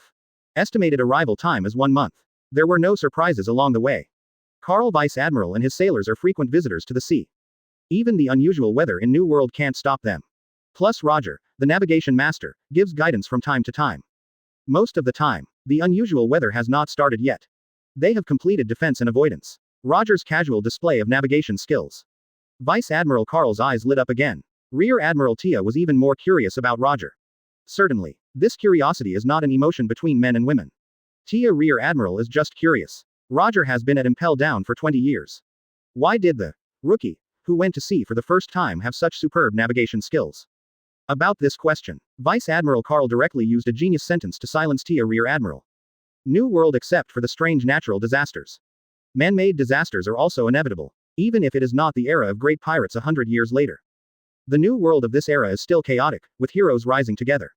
Among them, the Lord of the Dead, the Red-Bearded Brothers, the Flying Devil, the Sea Butcher, the Snow Witch, and Dark Uranus are collectively called the Six Kings of the Sea. Standing at the top of the New World, each of these names is quite famous. But in Roger's opinion, there is a gap between them and the Emperor of the Sea in later generations. I'm afraid only the little old man from Impel Down can be called the Emperor of the Sea. Same. The current 3 admirals of Marine are also inferior to the monkeys, dogs, and chickens of later generations. This era is generally weaker than 100 years later. This is also natural. Times make heroes. Later generations started from the era of rocks to the era of great pirates started by One Piece Roger. It can be called the greatest chaos in 800 years of history. That is when all the heroes come together and there are many heroes. Whether it's a marine or a pirate, the strength and power have reached their peak. Everyone on alert. At 2 o'clock, a pirate ship was spotted. 3 nautical miles away, the report from the sailors on the observation deck broke the quiet atmosphere on the warship. Ta ta ta. Chaotic footsteps echoed everywhere. The well-trained sailors acted in an orderly manner under the instructions of their commanders. Each fort was set up and aimed. About to fire. And then, accompanied by a loud bang. Before the battle could take place, the pirate ship suddenly exploded into a gorgeous firework. The crisis is over again. A colonel twitched his eyes and signaled to the sailors that they no longer had to work. One word, you, explains everything. How many times has this happened? As expected, it's Warden Roger again. Yeah, it's all in vain again. But Shiro Yakusha who Impel Down is really sincere. To kill a pirate group single-handedly, this strength is really incredible. With Chief Warden Roger here, this journey will probably be the easiest. Stop talking, get ready to make room and hold the prisoners. The sailors on the ship were talking in awe, admiration and shock. Wow, the water broke. Roger jumped up from the sea and returned to the deck. A clean white towel was handed over. That is Rear Admiral Tia. Thanks. Roger said his usual thanks. Call. Rear Admiral Tia opened her beautiful eyes wide and her little face cutely bulged slightly. What's wrong? Roger smiled. Didn't we agree last time that we should all fight together? The recruits on the ship also need to get used to fighting pirates. Rear Admiral Tia said, sorry, when I saw the pirates, I couldn't help but. I'll do it next time. Roger smiled awkwardly. Call. Rear Admiral Tia's little face became even more angry. Definitely next time. Will you definitely continue next time? Tia. Brother Roger's enthusiasm is a reflection of the justice in his heart. The passionate young man's justice should be encouraged. Vice Admiral Carl stepped forward to rescue Roger. But, well, I get it. Sorry, Roger. Rear Admiral Tia pouted her lips and apologized. It's okay, don't care. Roger didn't care. We're going to Elbaf soon, get ready, Tia. Vice Admiral Carr said. Rear Admiral Tia retreated in response. Carl's eyes immediately fell on Roger, and he couldn't help nodding with satisfaction. In his opinion, Roger's character can't help but rush towards pirates as soon as he sees them. It is the most important quality of a righteous mariner. He has initially embarked on the path of marine. Vice Admiral Carr is convinced of this. Little did I know, Roger has always regarded himself as Impel Down's evil nemesis. It is also his duty to fight against pirates and criminals. Also, the initial move, Roger wanted to try to see if he could explode attribute cards besides Impel Down. The result is yes, and Roger found out. Criminals who were personally arrested for the first time have a higher probability of revealing good equipment. So even if the other party is a group of miscellaneous fish pirates, Roger will still take care of them and never get tired of it. A trip down. The cages on the lower level of the large warship were already packed to the brim. Another half day. Report. Directly ahead at 12 o'clock. You can already see it. Elbaf, the Kingdom of Giants. On the observation deck, the sailors reported loudly. The deck of the warship became busy. All preparations were carried out one by one. Roger, who had nothing to do, gave the giants one last lesson. He came to the bow. Look at the small black dot that is getting bigger and bigger in the distance. A look of anticipation gradually appeared on his face. Before traveling here, the chapter about the Kingdom of Giants has not been updated yet. Even Roger, a time traveler, doesn't know much about the kingdom of giants. Now, the mysterious giant country Elbaf is about to be unveiled. Let Roger enjoy the mystery. Besides, this trip to the giant country Elbaf, Roger has one more thing to do. Although the cage on the lower level of the warship is almost full. But it's still more than enough to plug in another human trafficker. Mother sisters, Carmelites, if you encounter one, just pack it up and go home. Chapter 15. Accidentally bumped into the transaction scene between Nun and CP0, asking for flower review. Advertise here. Depart from Impel Down. It lasted a month. Elbaf has arrived. The mysterious kingdom of giants is about to be unveiled. When Carl Vice Admirals' warship arrived at the coast of Elbaf, the welcoming team of the giants has already been in place. There are two teams. One team comes from the Elbaf warrior village. The members have rough looks and shapes, exuding an aura of unruliness and heroism. The other team came from the royal capital of Elbaf and represented the royal family. Relatively speaking, he has a gentle personality. The members' clothing is much cleaner and more elegant than the people in the warrior village. Ha ha ha ha, Mori, Ka, Pu, Lu. Welcome home. A hearty laugh rang out. Two familiar giants whom Roger knew came over laughing excitedly. Cassie and Oimo. They are the two giants who were deceived by the world government in later generations and watched the door of Annie's lobby for 50 years. Cassie, Oimo. Great. You are safe too. Speaking of which, where's the captain? Haven't Captain Dory and Captain Raji come back yet? The three giants stepped onto the land of their hometown, cheering and shouting excitedly.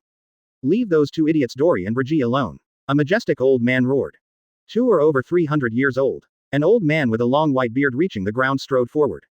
Dwang, dwang, dwang. The huge cane struck the returning giants one by one on their heads. Two more mature giants. The former captain of the giant pirates. Two heroes of the giant race. Mountain Beard Jarul.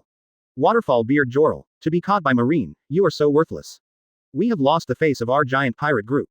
Jarul and Jorel scolded. I'm really sorry. The cruel giants are like children who have done something wrong, bowing their heads to be punished. Naturally, the warriors of the warrior village, whose members are mostly pirates, had no topic of conversation with Marine. Vice Admiral, what Carl really wants to negotiate during this trip is the giant royal family of Elbaf. Mori and the other four followed Jorel and Jarul towards the warrior village. Roger and Marine were taken to the royal capital by the royal family's envoys. Along the way, what you see, Roger felt the same as the sailors. All in one word, that's big. The kingdom of giants Elbaf is not only a people's congress. Even the trees, rocks, and mountains are much larger than other places. Half a day later, a huge city appeared in the sight of Roger and Marine. The city wall alone is over 100 meters high. The sailors were so shocked that their eyes widened. This city is almost worth 10 naval headquarters. Rear Admiral Tia grabbed Roger's arm and whispered in shock. Yes, Tia Rear Admiral, please let me go. I won't run around. Roger said. Yeah, Tia, who was surprised to realize that she had been holding Roger's forearm, let out a yelp. A few moving red clouds flew over her pretty fair face. You, don't get me wrong, I. Rear Admiral Tia is like a shy little girl who can't even speak clearly. Roger glanced at her. Immediately, the sight returned to the giant capital. The mysterious giant country is nothing more than that. Except bigger. It's not much different from other places. As for the subsequent meeting with the giant royal family, Roger wasn't too interested either. In contrast, he now wants to know more about the movements of the human trafficker Nun. Under the arrangement of the royal envoy, Roger, Carl Vice Admiral and his party stayed in the giant king's capital. To meet the royal family and discuss the details of cooperation, you need to understand. And according to Carl Vice Admiral, this process will probably last from 1 week to half a month. In this way, it couldn't be better. Roger has plenty of free time. Follow the thoughts of Carl Vice Admiral. Roger, who has nothing to do, should go shopping and play with Rear Admiral Tia. Unfortunately, Roger never plays by the rules. The third day in the giant capital. Roger is lost. 3 days of intelligence gathering. He learned this from a giant. Our Lady of Mount Carmel, whose divine dragon has never seen its head or tail, once appeared and was active near the blue bank of Elbaf West. The night is quiet. The cool moonlight shines on the sea. The reflected sea surface was sparkling. Beneath a cliff on the blue bank of Elbaf West in the Kingdom of Giants. A merchant ship with the Uranus logo in the dark moored quietly. Dark cabin. A weak oil lamp flickered. It illuminated the 4 people at the table. A middle-aged woman who looked about 30 years old, but was actually over 40 years old. She had put on a good show with the world government a few months ago to save the giant pirates. The Carmelite nun who indirectly contributed to Marine's cooperation with the giant. At this moment, Sister Carmelite counted the gold coins in front of her with gleaming eyes. Count to the end. The smile on her face faded slightly. Hold a cigarette between the index and middle fingers of your right hand. He looked faintly at the three masked men opposite him, wrapped in wide white robes. A little less, Carmelite said. A lot, the man in the evil ghost mask said. I say less means less. Carmelite emphasized his tone a little. Grandma Sean, the quality of this batch of children is average. You should know better and don't be too greedy. The masked man said. Nani, you said the quality of my goods is average. Are you blind? Sister Carmelite stood up with anger on her face and slammed her hands on the table, which made the two children tied in the corner of the cabin tremble in fear. Who do you think helped you broker the partnership with the giant? Now he is trying to take advantage of me. Don't even think about it. Grandma Sean, you can't say that. Let's go back to the same code one by one. The matter of the giant is over. Besides, we have already paid you enough. Three men in white robes and masks said. HMPH. Sister Carmel sneered twice. Just wanted to continue bargaining. Suddenly, both she and the three masked men felt something in their hearts. Suddenly he turned his head and looked towards the dark corner of the room, his pupils narrowed to the size of a pinhead. I don't know when. There was an uninvited guest in the corner of the cabin. Who are you? When did you come? What's that in your hand? You heard our previous conversation. The Carmelite nuns and the men in white robes and masks shouted in unison. A dark corner of the cabin. Roger unlocks the hidden ability of Paramesha, which he picked up 6 years ago. Appeared openly and generously in front of the four Carmelites. In the palm of his hand lay a small, body camera, phone bug. On April 27th of C Circle Calendar 1429, a group of human traffickers were discovered. They are now under arrest. Chapter 16 CP0 Trembles. Carmelite nuns despair, requesting flower reviews. Advertise here. It's okay. Don't be afraid. The bad guys will be brought to justice soon. Roger's warm hands fell on the boy's little head, softly soothing him. I'm not afraid, I will protect my sister. The older boy suppressed his fear and spoke firmly. What a good boy. Roger smiled slightly. Get up. The gentle sight gradually became indifferent. The Order's Carmelite nun and the three CP0s all felt cold all over their bodies unconsciously. Asshole, who are you? Sister Carmelite asked shrilly. Suddenly, she seemed to think of something. Angry eyes suddenly locked on the three CP0s. Did you also arrange this man? Do you want to take advantage of others? Carmelite asked with a sinister expression. Stop talking nonsense. We won't arrange a gang fight just for the sake of two mere children. This man, I seem to. The muscles around the three CP0 men in white robes and masks were tense. Intuition tells them, the person in front of them now was not alone. But an absolutely terrifying evil. Look at the CP0 trio's posture as if facing a formidable enemy. Carmelite nun dispels suspicions of gangsterism. This guy saw our deal, he must not be allowed to leave alive. You three, come together. Carmelite spoke decisively. The words fell. Her figure jerked back. I don't know if the three CP0 killers are newbies or just dumbfounded. Even though he knew his opponent was unusual, he still bravely went forward. The dagger flashing with green light flew through the air and hit Roger's heart accurately. Haha, you're done. My dagger is quenched with strong poison. Just one drop can. The tall CP0 masked man's proud laugh stopped abruptly as soon as it started. Because he suddenly discovered it. His own dagger did not break Roger's body. It felt like the dagger was touching steel. How is it possible? Are you a monster? How can your body be so hard? The tall CP0 shouted in disbelief. You don't even know Iron Body, how dare you wear this outfit? Roger smiled teasingly. Raise your hand. The knife fell on his shoulder. Kaka. There was a heartbreaking sound of bone cracking.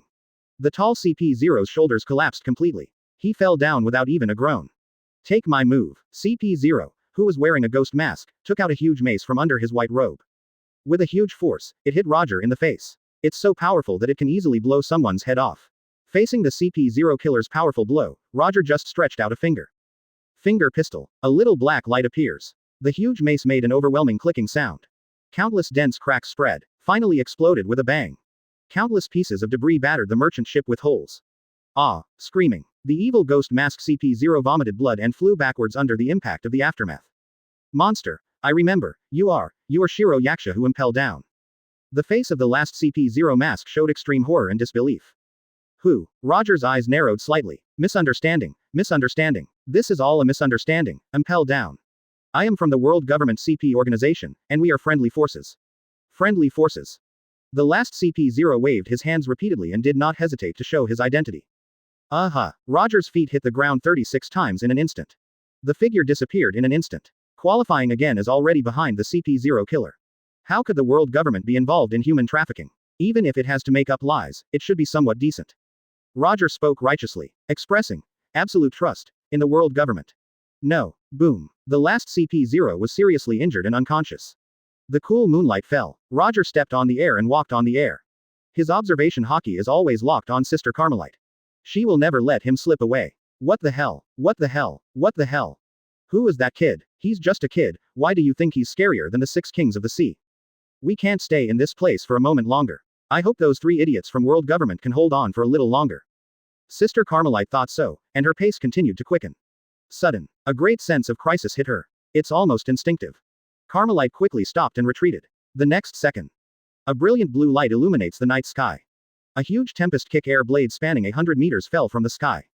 It left a deep ravine in the earth. It's so late, where do you want to run to? Ms. Trafficker. Roger put his hands behind his back and fell down the stairs step by step.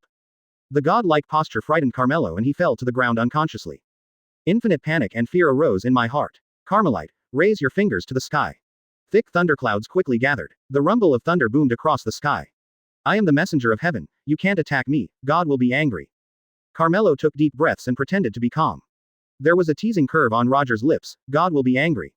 So what? Aren't you afraid of offending God? The punishment from God of Thunder is not something you, a human being, can bear. Sister Carmelite screamed. What a God of Thunder. What a punishment from heaven. In this sea, only fists are the last word. Roger spoke calmly and indifferently. He looked up at the sky. The hands become claws, swinging down suddenly from top to bottom. Tear. The sky is shattered. The heavy thunderclouds dispersed. The moonlight shines on Roger. Drag out a tall shadow. Who are you? The Carmelite nun's dull whisper. It's just a pawn Impel Down. Roger answered calmly. Carmelite recovered from the shock, and the look in his eyes returned. Prometheus. She waved her hand. A scorching little sun rose beside him. It rose up in the storm and turned into a raging flame, pressing down on Roger. Boom. Roger punched. Punch out. It shook the sky and the sea. Chapter 17 Marine 6 Styles. Advertise here. A little too much. Looking at the broken coastal land, Roger grinned. He is just a human trafficker, there is no need to be so serious. Most of the previous power did not fall on the Carmelites at all. The aftermath alone knocked her away and seriously injured her. Forget it. Next, tap the loot first, and then contact Tia.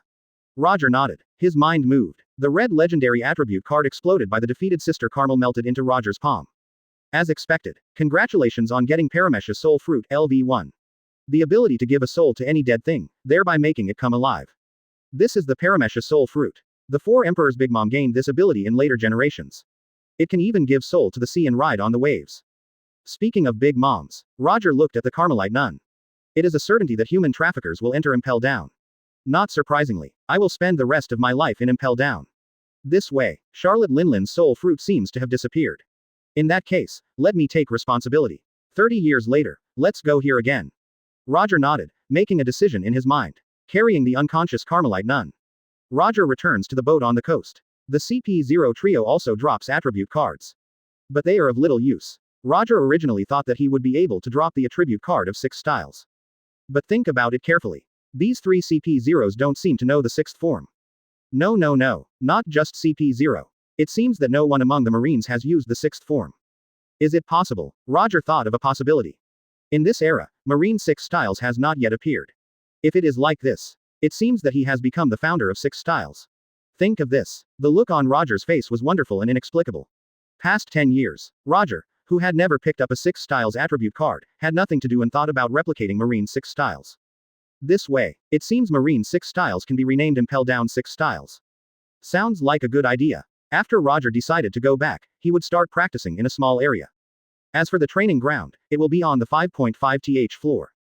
Perfect. Hey, big brother. The immature child's cry awoke Roger from his fantasy.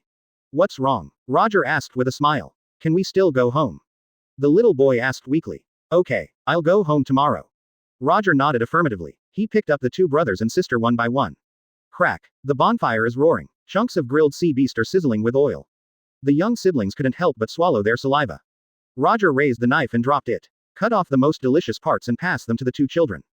Thank you, big brother. This barbecue is delicious. Under the power of delicious food, the uneasiness in the children's hearts was dispelled. Roger took out the phone bug from his arms. Dial. Silent night. A very large hotel in the giant capital. Marine Rear Admiral Tia, wearing cool pajamas, sat on the railing of the balcony, looking into the distance and mumbling incessantly. Brew. Sudden. The phone buzzed. Rear Admiral Tia's beautiful eyes lit up. I quickly turned over and went back to my room, took out my phone, and connected it. Tia. Roger's voice came. Really? Roger, where did you go? Didn't we agree to act together? Rear Admiral Tia's overwhelming scoldings came. Sorry, I went for a little walk. Roger held the phone a little further away. So, where are you now? Tia sighed helplessly. Let me think about it, it's probably. Roger gave a rough description of his location. Nani, is this a walk? Who walked for 300 miles? Tia's voice rose an octave. I unconsciously thought of the rumor that Roger chased the Sea Kings 300 miles away. Could that be true too? Ahem. In short, I cracked down on illegal crimes during my walk and saved 2 children. If it's convenient for you, come over. Roger coughed. I know, it will really cause trouble for people. If a woman doesn't sleep at night, the price will be very serious. Rear Admiral Tia agreed angrily. Complaining on the lips. There was no slightest hesitation in his actions. Okay, eat and sleep, and you can go home tomorrow. Roger smiled and looked at the 2 siblings. The little girl nodded happily. Big brother, was that Big brother's girlfriend earlier? The little boy asked curiously. Don't get me wrong, colleagues, just colleagues. Roger quickly clarified. The next day, dawn. The morning light is faint. A ray of sunshine breaks through the darkness. The sound of rushing footsteps and wheels came from the coastal jungle. The team headed by Rear Admiral Tia worked non-stop all night. Arrive at the scene of the incident as soon as possible. Rear Admiral Tia stepped forward with her long legs. Climb the coastal cliffs. Not far away. 1 large, 2 small, and 3 figures sit harmoniously. Luo, shish. The little boy made a silent gesture. Big sister, let's watch the sunrise together. The little girl invited. Rear Admiral Tia nodded. He sat down next to Roger. What a beautiful sunrise. Rear Admiral Tia's pretty face has a moving smile. Okay, now that we've finished watching the sunrise, let's get down to business. Roger clapped his hands and stood up first. Roger, what is going on here? What is going on with these 2 children and the 4 people below? Tia asked. Roger didn't hide it and told him the whole process. At the same time, he did not forget to take out the law enforcement recorder as evidence. Sister Carmelite, the virgin who calmed down the Marines and the Giants, turned out to be a human trafficker. After learning the truth, Rear Admiral Tia was so angry that her delicate body trembled slightly. What makes Tia even more angry is the trio of people dealing with the Carmelite nuns in the body camera. That figure and dress are clearly Tia. Rear Admiral, the people arrested by Captain Roger woke up. They said they were members of the World Government CP organization and asked us to release them immediately. A Rear Admiral's furious report. Without waiting for Tia to say anything. Don't be deceived by their rhetoric. How could the world government be so shamelessly involved in human trafficking? Do you think the world government would do such a dirty thing? If it did, wouldn't the world government be trash and scum? Roger said righteously. The colonel who came to report was stunned, and then clapped his hands. Yeah, those 3 bastards dared to pretend to be the world government. They are really looking for a fight. The colonel rolled up his sleeves as he spoke, preparing to punish the CP0 trio. Tia. Roger, I'm talking about you. What's wrong? Roger asked with a smile. Rear Admiral Tia looked strange. At first, it looked like Roger had so much trust in the world government. Rear Admiral Tia still sighed in her heart, debating whether to tell Roger or not. World government is actually not as good as he thought. Beneath the light lies a deep darkness. Only, after considering Roger's previous words again and again, Tia thought better of it. She found that Roger's previous words seemed to be just out of curiosity. He actually knows. Chapter 18 5 Elders Meeting. The ability of the Lord of the Dead. Requesting flower reviews. Advertise here. The abduction of the Carmelite nun, a human trafficker, has come to an end. Roger's words come first. No matter what the CP0 trio says. The sailors would no longer believe it. Immediately imprison them with other pirate prisoners and prepare to break into Impel Down. The 2 abducted siblings also returned home safely. All the best. After dealing with the human trafficker nun, Roger was free of worries. In the next few days, I will enjoy playing in Elbaf with Rear Admiral Tia. Waiting for the conclusion of Vice Admirals' negotiations with the royal family. The days are quite relaxed and happy. At the same time. Reports of the Elbaf trafficker incident were passed back to naval headquarters. At the same time, it also reached the ears of the world government. Even the 5 elders were alarmed. The top level of Red Line. The center of the world. Holy Land Mariajoy. In the luxurious white jade hall. 5 old people are sitting or standing. They are 5 elders. Represents the highest power in the world on the surface. If Roger were here, it is bound to be discovered. Here are 5 more acquaintances. Yes, the 5 elders gathered here are the 5 people Roger knew. Hundreds of years ago, the positions of 5 elders are also rotated. But starting from a certain generation, the seats of 5 elders are gradually fixed. Starting from the 5 elders with waist-length hair and beards. In later generations, people with op fruit abilities were found and trained one after another. Inflicted immortality surgery on himself. To 100 years ago. The position of 5 elders is no longer rotated. It is fixed by the 5 people present at the moment. In general, the mere misses of 3 CP0s did not need to alarm the 5 elders at all. It's just that this time things are a little bit special. The trafficker who was caught was a beloved nun who not long ago eased the relationship between humans and giants. Worse, it is the world government that deals with human traffickers. If such a scandal spreads, the face of the world government will be lost. But as a giant that has dominated the pirate world for 700 years, world government's public relations capabilities are still very strong. The first thing he did was to control the spread of the phishing theory. That kid from Impel Down is really good. He did something like this on his first trip out. His mission is just to escort the giant. He's really nosy. The 5 elders, who had a bald head and a birthmark, spoke coldly. You can't say that. That boy probably just happened to encounter that transaction. As the warden of Impel Down, it is his duty to crack down on law and discipline. 5 elders, who has a golden beard and looks relatively younger, said. Anyway, if it wasn't for him, this wouldn't have happened. Besides, CP0 has already announced his identity, and that guy still doesn't stop. This is a provocation. Bald birthmark 5 elders stopped drinking. I don't think so. The 5 elders, who wear black-brimmed hats and have aristocratic curly hair, offer their own opinions. I think that guy from Impel Down is just stupid and naive. He naturally doesn't know much about CP0 since he has been staying at Impel Down. Suddenly he encountered human trafficking, and one of the parties claimed to be the world government he worked for. How could he believe it? Innately evil, powerful, with such a pure character, and unconditional trust in our world government, this is a talent that is rare to see in a century. I think it would be a good idea to recruit him to our staff and join the core management of the government. As the words of the noble curly 5 elders fell, the huge palace fell into silence. The 5 elders all frowned in thought. Assess Roger's worth in your mind. It took a while. Wearing a white practice kimono, holding a lifelong sword, the 5 elders looked like a samurai and pushed up their glasses. Regarding what that kid from Impel Down said, to be honest, the more I think about it, the more uncomfortable I feel. I always feel that he is being shady in insinuations. That kid may be hiding deeper than we thought. Samurai 5 elders raised their concerns. I'm feeling it too. Bald birthmark 5 elders echoed.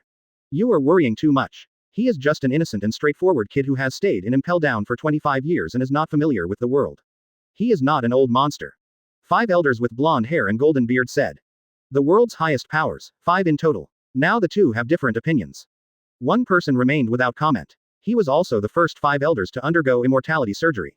Let's observe it for a while for now. Finally, the 5 elders with long hair and beards reaching their waists gave their own answer.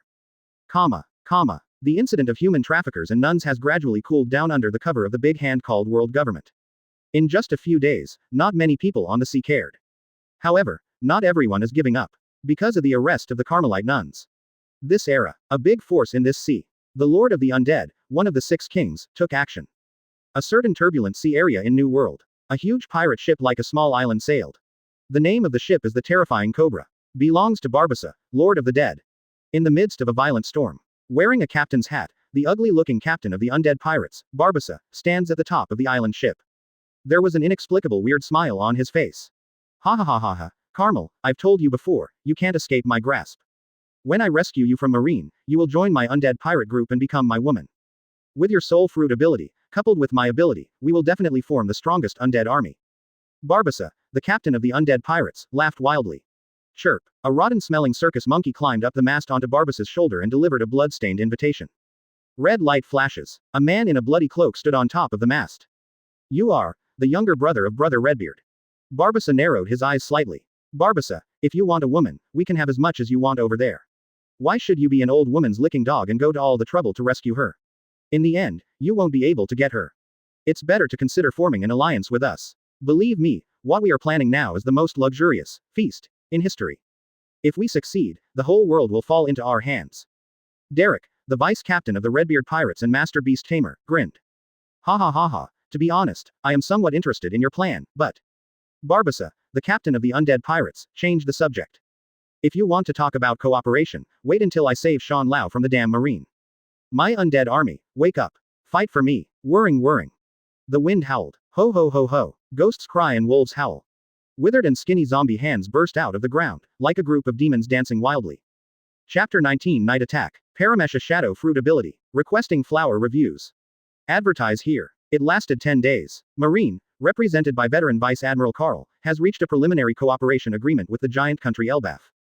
It is agreed that every 4 years, righteous giants who are willing to join Marine will be recruited from among the country to report to naval headquarters.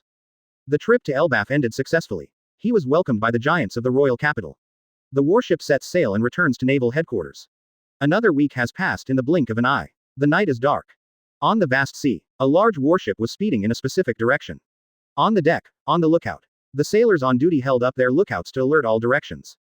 Suddenly, heavy fog suddenly rose without warning, and visibility plummeted. Soon he reached the point where he couldn't even see his fingers. In the cabin, Roger's eyes opened suddenly. Get up, put on your clothes, all in one go. In silence, Roger came to the adjacent room. Patted Tia's smooth little face. Dia opened her eyes hazily. Wait until you see Roger right in front of you. Her beautiful eyes suddenly widened. I just wanted to scream. Roger's fingers landed on her lips. Pointed outside. Rear Admiral Tia was shocked. He knew that Roger was not here to attack him at night. But he was aware of the situation. Don't dare to delay at all. She quickly dressed up. Walk out on the deck with Roger. Vice Admiral Carl is already waiting. Master Carl, Roger, what happened? Tia asked warily. Don't see with your eyes, use your senses to feel and listen. Vice Admiral Carr said. Rear Admiral Tia closed her beautiful eyes knowingly. The unskilled observation hockey spread out. Captured the uninvited guests approaching quietly in the thick fog.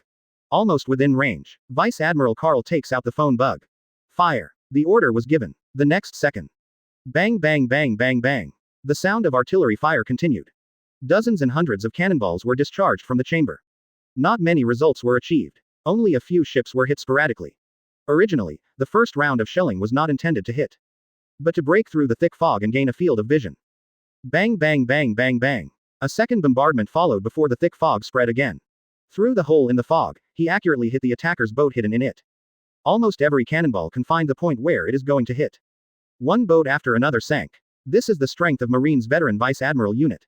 How about it, Brother Roger? These boys under my command are not bad, either. Vice Admiral Carl stroked his beard and smiled. Brother Carl, of course, has elite soldiers and generals. Roger nodded. Master Carl, Roger, stop chatting, there seems to be something coming from the sky, from the sky. Rear Admiral Tia spoke anxiously. Sweat rolled down her smooth and pretty face. Even the sky can sense it, Xiaoya, your observation hockey has improved very quickly. Vice Admiral Carl nodded happily. While talking. His vision and color also radiated towards the sky. Wait until you notice the dense crowd of attackers. The calm smile on his face faltered, and he could no longer remain calm. Damn it, everyone, get back to the cabin. Vice Admiral Carl made a prompt decision and ordered the deck to be abandoned. The words fell. The sky's attackers break through the fog. Appeared overwhelmingly. It was one armed crow after another. The bird's beak shone with a light as sharp as a sword. There is a blood-red ring around his neck. A pair of bird's eyes flashed with bloodthirsty red light. Suddenly a flute sounded in the noisy night. The army of crows hovering over the warship all froze. The wings are retracted and the beak is pointed downward. Launched a suicide attack on the deck of the warship. Vice Admiral Carl crossed his arms. Powerful armament hockey attachment. Meet the army of crows descending from the sky. Rear Admiral Tia unsheathed her sword. Armament hockey is attached to the blade. Cut out the sword energy. Along with other Rear Admiral, Colonel. Cover the retreat of the ordinary sailors on the deck. Of course Roger will not be idle. He put his hands on his waist. Fingers spread wide. Fly finger pistol. Under the cover of night. Roger used his fingers as machine guns. Invisible air bullets shot out from his fingertips one after another. Shooting down one crow, fighter, after another. However, compared to the speed of shooting down, the crow army was much more numerous. Even if many were shot down. More crows swooped down. Under the raven's sharp beak. Even a sturdy warship deck. At this moment, shocking gaps were also penetrated. In the blink of an eye, the warship was riddled with holes. What's going on with these crows? Who trained them? Rear Admiral Tia looked at the boat full of crows with a shocked expression. Not good. Vice Admiral Carl's expression changed. Rushed to the boat rail in one step. Looking down at the sea. Dozens or hundreds of barbed steel cable spears pierced the hull. Pulling the warship deeper into the mist. From beginning to end. The purpose of those attacker boats was not to engage in boarding combat with the sailors. Just wanted to anchor their warship. Master Carl. Rear Admiral Tia looked at Vice Admiral Carl. Go ahead and cut the cable. Vice Admiral Carl ordered. Rear Admiral Tia and other experts took action immediately. However, I want to cut these special steel cables. At least he must have the strength of the Iron Sword Master. After searching the entire ship, only Tia and a few others could do it. Coupled with the shaking caused by high-speed towing, the cable breaking efficiency is extremely low. Attention everyone, something is coming along the steel cable again. Rear Admiral Tia scolded and reminded. Under the cover of heavy fog. Figures with a rotten smell crawled quickly along the steel cable. Invade directly through the hole in the cabin. What the hell is this? Zombies. They are zombies. They are the undead of the sea. The sailors screamed in horror one after another. Vice Admiral Carl punches a zombie in the head. The look on his face was extremely gloomy. He had already guessed the identity of the attacker. One of the 6 super pirates in the New World. Barbossa, the Lord of the Undead. That bastard. Lord of the Dead. Roger raised his eyebrows slightly. I am no stranger to this name. It's just that Roger didn't know why he was called the Lord of the Undead. But he already knew enough. Dead undead. Rotting zombies. No doubt. The ability of that Lord of the Dead is the same as that of the later Shichibukai Gecko Moria. Paramesha Shadow Fruit ability. Interesting. Roger chuckled. Give up the idea of cutting all the cables with one knife. Instead, help Carl deal with the invading zombies. Since the other party wants to invite them over, then as he wishes. Roger doesn't mind seeing the strength of this generation of Shadow Fruit users. Chapter 20 The Seventh King. Hundreds of ghosts at night. 5,000 zombie army. Requesting flower reviews. Advertise here. I heard it. Cheers from the cute babies. Coming soon. The giant island ship Terror Cobra Pirates. The second in command of the Redbeard Pirates, the Scarlet Beast King, smiled intoxicatedly. The bloody cloak behind him rustled in the wind. He is truly the master beast tamer with red beard. If it weren't for your planning and help this time, even I wouldn't be able to easily capture that warship. Barbossa, Lord of the Undead, spoke politely. There are actually 7 of the 6 kings of the sea, which is common knowledge in the New World. Because there are 2 red-bearded brothers. The elder brother Eric the Red Devil and the younger brother Derek the Scarlet Beast King. Therefore, even Barbossa, the Lord of the Undead who is accustomed to being arrogant and domineering, will not act like a king in front of the Scarlet Beast King Drake. Let's go, Lord of the Dead, take over your old lover now. After that, come with me to attend the king's feast. Derek, the Scarlet Beast King, grinned cruelly. Wow. The sea surface near the island boat suddenly surged violently. Immediately afterwards, under the bright night, one after another, the 100-meter level sea kings with blood-red rings on their bodies and blood-red eyes broke out of the sea. Leap into the air. The power of a single sea kings is powerful enough. Not to mention the dozens of sea kings now working together. The terrifying huge force directly drove the large marine warship into the sky. Swinging its tail in midair. Only a loud bang was heard. The warship riddled with holes was thrown onto the island ship land by the sea kings. Stirring up flying dust. A good moment. The violent impact subsided. The badly beaten sailors followed Vice Admiral Carl out of the cabin. Wait until you see the island, ship and land in front of you. The faces of the sailors all showed shock and disbelief. What exactly is going on? Is this an island? Or a ship? No, this is an island ship. The island ship is terrifying Cobra. And those guys who are neither humans nor ghosts. I know. Barbossa, Lord of the Undead, that guy is responsible for everything. The battle-hardened veterans guessed the truth. Master Carl. Rear Admiral Tia held her breath. The delicate and pretty face was slightly panicked. This was the first time she encountered an enemy at the level of the 6 kings. No problem. Vice Admiral Carl spoke in a calm and confident voice. If only he was there this time. It might be really bad to face an enemy at the level of 6 kings. But this time except for him. They also have the young Impel Down Warden. For Roger's brilliant record in Eternal Hell, Vice Admiral Carl knows this best. He knew that Roger's true strength might already be above his. As for how strong it is, you may be able to see it in this battle. The main mast of the warship. Roger stood calmly. Look around. Through the darkness, I could see the whole ship clearly. There is no doubt about it. This is indeed a ship. An island ship based on a small island. However, it is much smaller than the thriller bark in Moria in later generations. Overall, I still prefer the structure of a boat. The island boat is not as large as the thriller bark. But in terms of the number of shadows. But it is far superior to Moria. 10 years in the Devil's Triangle. Moria has only formed an army of 800 zombies. But the number of zombies on this ship is at least 5,000. Roger's eyes fell on the huge black tower behind the island ship. In that black tower prison, there were no less than 5,000 prisoners. No doubt, they are all shadowless ones whose shadows have been taken away. Treat the Ashens. Moria still allowed them to be free. However, the methods of this generation of shadow fruit users are much crueler and rougher.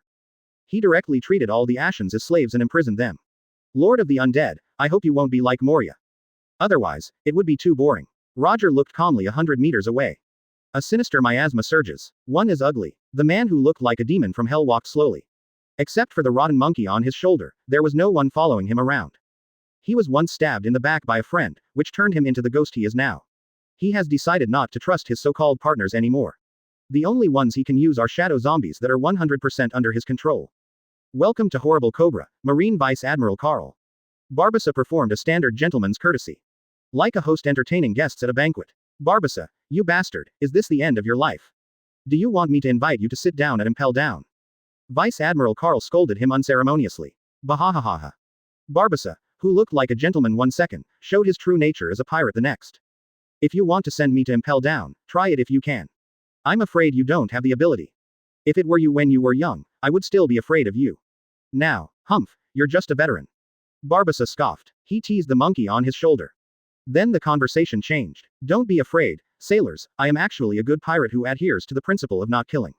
As long as you obediently hand over Shan Lao and your shadow, I will never do anything to you. From now on, you are also a member of my terrifying cobra. Barbossa opened his arms wide to welcome the new members. Good pirate, join you. Stop talking nonsense. We are righteous Marines. I will never give in to a pirate like you. Wake up. You will definitely be arrested this time. The sailors who were angered by Barbossa's words were all filled with righteous indignation and rebuked him angrily. You heard it too, Barbossa, my men are all hot-blooded men. Whether it's Carmelite or Shadow, you will never get it. Vice Admiral Carl spoke decisively. Well, that would be a pity. Barbossa shook his head regretfully. If that's the case, then just accept your bodies reluctantly. Bahahaha, accompanied by wanton, crazy laughter. A loud rumble came from the island ship and the land. One after another, skinny ghost hands emerged from the ground. The demons are dancing wildly at this moment. Hundreds of ghosts are walking at night at this moment. Chapter 21. Unparalleled Steel Fist Fight. Zombie number 0000. Requesting flower reviews. Advertise here. The demons are dancing wildly. Hundreds of ghosts at night. Under the command of Barbossa, the user with Paramesha Shadow Fruit ability. More than 5,000 zombies emerged from the ground and gathered into an army. Fire. Vice Admiral Carr showed no fear and struck preemptively. Even if the warship runs aground, the cannons on the ship can still operate. Gunfire flew. Fall into the zombie horde. Exploding countless stumps and broken arms. Ah, Barbossa, Lord of the Undead, roared in anger. A big wave of his hand. The zombie army launched an all-out attack on the warship. Vice Admiral Carr showed no sign of weakness. Use gunners and snipers to control the formation and attack from a distance. Other close combat Marines were led by Carl, Tia and others. Face the zombie horde head-on. As Marines veteran Vice Admiral, Carl's warship is Marine's highest specification war-class warship. If fully loaded, the total number of people can accommodate 10,000 sailors. Because it is not a special war period.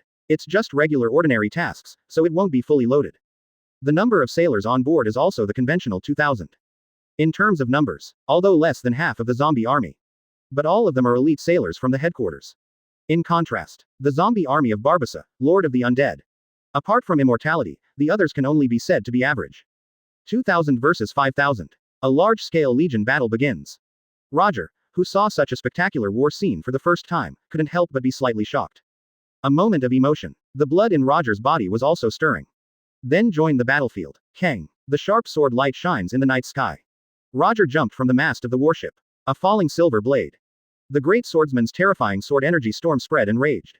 A huge hole appears in the middle of the zombie army. Clear the area within 100 meters around Roger.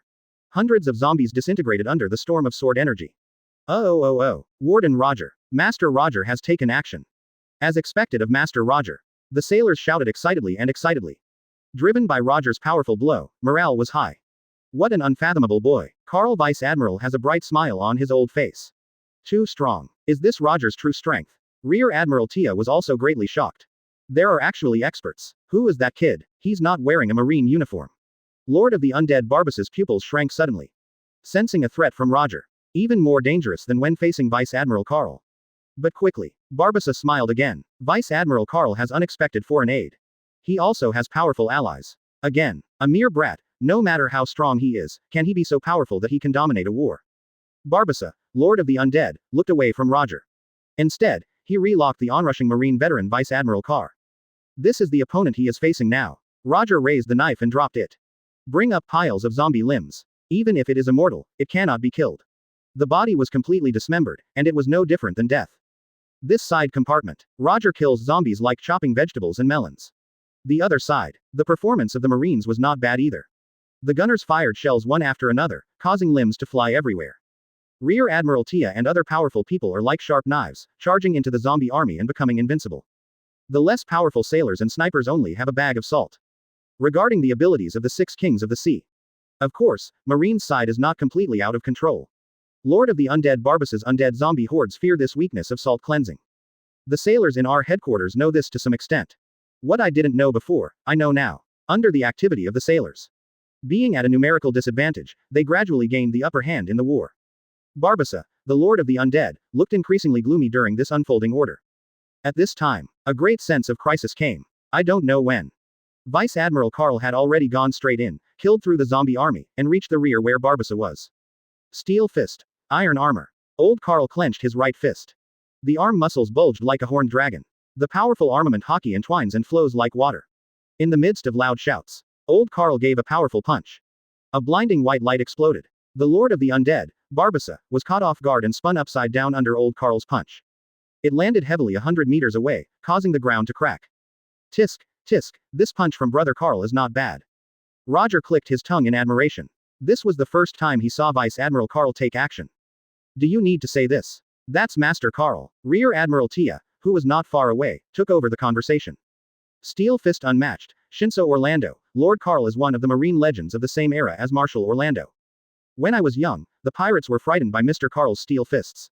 Almost no pirates could make him throw a second punch. That's why he got the title of Unparalleled Steel Fist. Tia added enthusiastically. Oh, Roger raised his eyebrows in surprise. This configuration. It made him seem to see the hero Garp and Marshal Sengoku in later generations. The rear of the battlefield. An armored steel fist knocked away Barbossa, the Lord of the Undead. There was not much joy on Old Carl's face. Instead, he frowned. Earlier, when his steel fist was about to fall on Barbossa. Barbossa smiled. And then, Old Carl only felt that his attack had no real sense. It's like hitting cotton. Old Carl looked at his fist. His sight immediately fell 100 meters away. Barbossa got up after being knocked away by his steel fist. The body is pitch black. Not armament hockey, but a shadow. It was Barbossa's shadow that was knocked away by Old Carl before. Bang bang. There was applause. Barbossa's true form slowly appeared, swapping places with the shadow. As expected of Marine Carl Vice Admiral, if I had been punched by you earlier, even I would have felt uncomfortable. Barbossa shook his head, with a look of sarcasm and teasing on his face. The steel fist is the best, how many more punches can you throw now? I will keep punching you until I knock you down. Old Carl clenched his fists with great momentum. Ha ha ha ha ha, I've really been underestimated. If this continues, you Marines will really have the illusion that you can beat me. Barbossa, Lord of the Undead, smiled sinisterly. Snap. There was a crisp snap of fingers. The door of a Colosseum-like building in the distance opened. The terrifying and ferocious energy burst out. The next second, the sound of the galloping beasts came. Tigers, lions, elephants, rhinos, great apes, Tyrannosaurus, Triceratops, Brachiosaurus. One after another, the ferocious zombies turned into a torrent of beasts and rushed towards them. This is one of Barbossa's trump cards, Lord of the Undead. 1,000 beast zombies in total. A beast chosen to be a zombie. Each one was extremely ferocious in life. Among them there are even Beast King level beings. Ha ha ha ha ha, it's not over yet. Barbossa, Lord of the Undead, opened his arms wide and laughed wantonly. Awaken, my crowning masterpiece. Zombie no. 0000 Horrible Cobra. Chapter 22 The Great Swordsman Roger. A blow that cuts off the heaven and the earth. Requesting flower reviews. Advertise here. Wake up, my crowning masterpiece, the terrifying Cobra.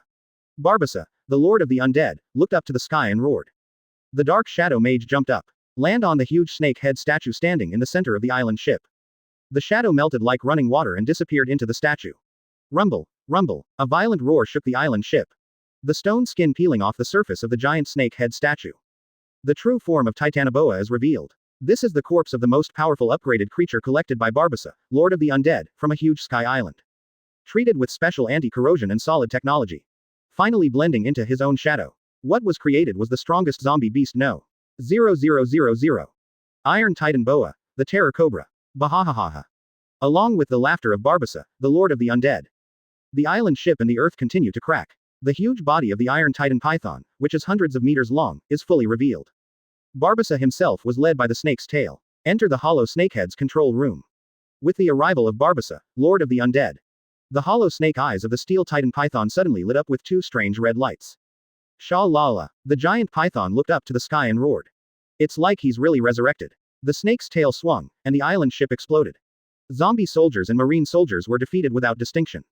Brother Roger, I will deal with Barbossa. I just have to deal with the other zombie beasts.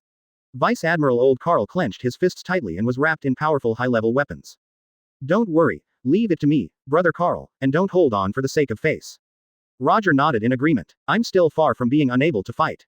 Old Carl grinned. Bend your knees slightly. The body ejected like a cannonball, facing the several hundred-meter Titanoboa. Eula ola ola. The armored steel fist that was famous in the previous era poured down on Titanoboa like a storm. Punctured its exoskeleton armor. One after another, deep punch marks were left on the giant python's body that was fused with steel. Then, I'll almost have to show off some real skills next time. Roger carried a long knife on his shoulder and stood in front of the zombie beast army. Roger, let me help you. Rear Admiral Tia opened her long legs and came to Roger's side. Can you keep up? Roger asked with a smile. Don't underestimate me, I am the same after all. Tia's complacent words were not finished yet. But he saw that Roger beside him had disappeared. What caught her eyes next was the stunning sword strike that she would never forget in her life. One sword flow, the world is divided. Boom. The blazing white sword light was so dazzling that it was impossible to look directly at it, illuminating the dark night sky. A blow from Roger's great swordsman exploded. The 100-meter-long Shanghai sword swept past with the force of sweeping thousands of troops. Cut open the dark night. Cut off the zombie beast army. At the same time, it also cut off the heaven and the earth. Under one knife, nearly half of the large zombie beasts threw themselves into the street and fell down. This scene is truly out of this world. What happened before? Then who's taking action? Who cut off the heaven and the earth with one sword? It must be fake. Who? Warden Roger. Then it's okay. Warden Roger is mighty. Roger Warden Hockey. Oh. Everyone, let's enjoy it too. The sailors cheered one after another. This moment. In their hearts, Roger's image is infinitely taller. Roger, what on earth are you? Rear Admiral Tia whispered unconsciously with a dull look on her face. Don't be stunned, come with me, there are still many zombie beasts to deal with. Roger waved. With Rear Admiral Tia killed the scattered Beast King zombies. What a joke. Barbossa, the Lord of the Undead, who had not wavered even when he was staggered by Vice Admiral Old Carl's steel fist, was screaming unconsciously at this moment. Because of excessive shock and disbelief, his voice was deformed and broken. It's all because of Roger's knife. That was a stunning blow beyond his imagination. That brat, who is he? Barbossa, the Lord of the Undead, screamed in shock. He is the future. Vice Admiral Carl shouted loudly. An armored steel fist hit Titanoboa on the head. The powerful high-grade armed color is conveyed directly from the outside skin to the inside. It fell on the body of Barbossa, Lord of the Undead, and beat him until he vomited blood and flew backwards. Warship mast. The man in the bloody cloak narrowed his eyes slightly. When did there appear to be such a young monster among Marines? No, the uniform he is wearing is not Marines. Derek, the Scarlet Beast King, looked moved. Forget it, the moment I stand here, the outcome of this war is already determined, blah blah blah. Who are you? The colonel in charge of staying on the warship discovered the intruder on the mast. No waiting for the colonel to do anything. The next second. Countless red rings suddenly fell from the sky. Locked up all the sailors on the warship. Instantly captured their consciousness. Do it. Derek snapped his fingers and gave the order casually. After that, without looking back, he swaggered to the cell on the ground floor. Snap, snap. Derek opened the cell door and released all the pirates Roger had captured along the way. The scarlet rings spread out again and wrapped around the pirates' necks. My compatriots, now go pour your wrath on the damn marine. Drake shouted. Oh. The pirates who had regained their freedom opened their red eyes and filed out of the gap in the hull. At last, Derek walked to the cage where the human trafficker nun and the CP0 trio were imprisoned. You are Derek, the red-bearded brother. The Carmelite nun recognized the man before her. Bingo. I heard Barbossa's voice earlier. It must be that guy who is fighting Marine now. Carmelite said. Yes, you are such a lucky woman. That guy Barbossa is totally devoted to you. Derek grinned. Snort. Carmel snorted, not appreciating it. Because she knew that what Barbossa really valued was her soul fruit ability. Derek, take me out of here now. Whatever you want, I can give it to you. Carmelite spoke urgently. That's not okay. I'm not interested in you. The task my brother gave me this time is to win over Barbossa, so please go out with me honestly. Derek refused. You don't know anything. There is a real monster on this warship. If you don't run quickly, it will be too late. Chapter 23. Conqueror's Hockey, everyone in the audience instantly. Requesting flower reviews. Advertise here. Bang bang bang bang bang. Intense artillery fire started from the warship and poured in all directions. Carry out coverage strikes against Marines and zombie armies indiscriminately. Sudden backstab. No one expected it. Under bombardment of artillery fire. One after another, sailors screamed and flew upside down, suffering heavy injuries. What the hell are you doing? A colonel who was affected by the aftermath of the artillery fire wiped the bloodline on his face and roared at the top of his lungs. See clearly, we are partners, not enemies. What's wrong with you? Answer me quickly. No, do not want. I don't want to either. But my body is completely out of control. Please, stop. Everyone, get out of the way. The sailors who stayed behind on the warship screamed in despair. Bloody tears flowed from his blood-red eyes. They are fighting fiercely. However, his body still fired uncontrollably at the friends he spent time with day and night. Ha. Esbarasi. It's really Esbarasi. This is simply the best show, don't you think? Mother sister. Derek, the Scarlet Beast King, locked Carmel in his arms and laughed wantonly. Boom boom boom boom. The shell exploded, but this time it didn't fall on the sailors again. Instead, brilliant fireworks exploded in midair. Two figures, a man and a woman, rushed over one after another. It was the swords in their hands that intercepted the cannonballs before. Rear Admiral Tia cut 2 of them open. There were still 38 intercepted by Roger. Monster. The monster is coming. In Derek's arms, Carmelite struggled violently with extreme fear on his face. Shut up and just be honest. Derek scolded impatiently. Asshole, what on earth did you do to them? Rear Admiral Tia shouted angrily. Looking at the helpless sailors. Look at the blood and tears flowing from the corners of their eyes. Tia's delicate body couldn't stop trembling with anger. Derek's eyes fell on Tia. His eyes lit up, and the corner of his mouth raised a playful arc. There are good women among Marines. Hey, the woman over there, do you want to come to my place? Derek invited. The only response to him was a dazzling flying sword energy. However, when the sword energy was still 10 meters away from Derek, a sailor suddenly stood in front of Derek. Blocked DIA's flying slash for him. A blinding spray of blood splattered. Why not? Rear Admiral Tia's face suddenly turned pale as paper. Hey, all the sailors here are my dependents now. If you want to seek revenge from me, then start by killing all your friends. Derek laughed with a wicked smile on his face. Countless scarlet rings emanated from its body. Accurately trapped Marine soldiers and zombie soldiers in all directions on the battlefield. Then, the zombie soldiers and sailors who were fighting a second ago were all shaken. His eyes were filled with a scarlet color. Marine, pirates, zombie soldiers. 3 teams that cannot be beaten with 8 poles. There is harmony in this moment. Surrounded Roger and Tia. Look at the people being manipulated in all directions. Roger already understood Derek's abilities. At first. He originally thought that Derek's ability was the same as the later Shichibukai Doflamingo, which was the Paramesha string fruit ability. Manipulating others through invisible thin threads. But soon, Roger overturned this assumption. Compared to string fruit's body manipulation, Derek's abilities are much more domineering.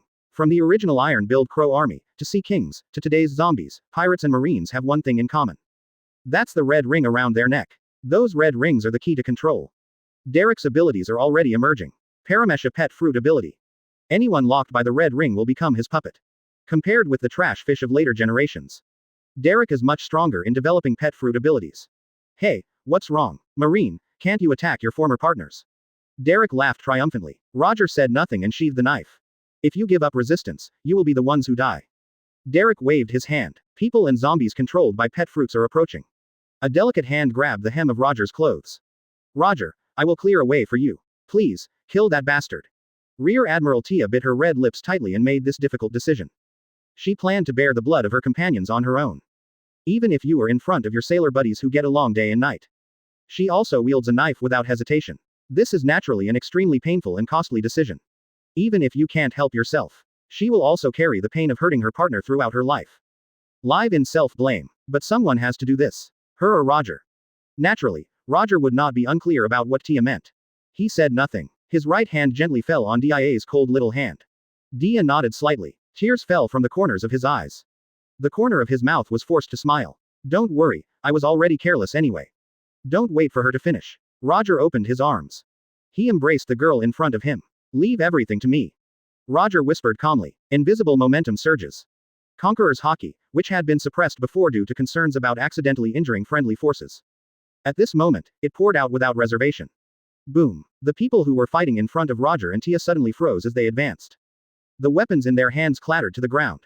The red eyes rolled white. Consciousness gradually blurred. In the end it was completely dark. Click, click, click. Island land. It's like a domino effect. Under the Conqueror's onslaught of invisible terror. Sailors, pirates and zombie soldiers fell one after another. The time before and after was only a short breath. There are only a handful of people left standing on the battlefield. Gudong. This is Conqueror's Haki. Chapter 24 shocked the whole audience. Panic and fear. Requesting flower reviews. Advertise here. How can it be? Barbassa, Lord of the Undead, raised his voice to an octave and echoed in the night sky.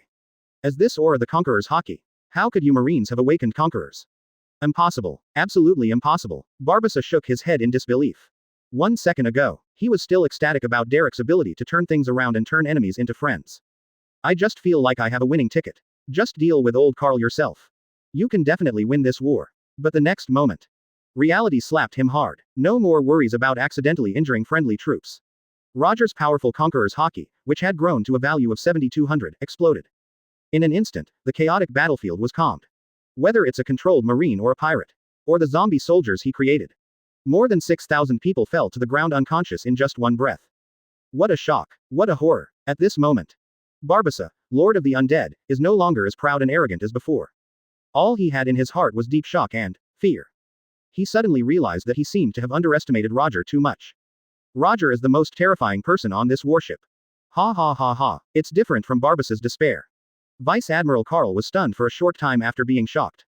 Unconsciously, he let out the happiest laugh in his life. The depression accumulated in my heart was swept away. The whole person feels unprecedentedly transparent and carefree. Barbossa, you bastard, I've said it before, Roger can handle everything properly, and I, Carl, have no doubts about this. Old Carl said with joy. If you believe it deeply, it is naturally true. It's just that it's impossible to say that I haven't been worried. After all, they were his men. However, they were controlled by the pirates' ability to kill each other. How could this picture not make him angry and sad? However, he always believed in Roger's ability. I believe that Roger can take down the culprit's head in the midst of thousands of troops and solve the crisis. Old Carl had many assumptions in his mind. Only I didn't expect it. Roger actually solved all problems fundamentally. He didn't start with Derek, the pet ability user. Instead, he killed all the rioters in an instant. Conqueror's hockey. What a surprise. He was so surprised that he didn't dare to persuade Roger to join Marine and become Admiral or Marshal. Because a tyrant like Roger would never obey the world government's instructions if he became an Admiral.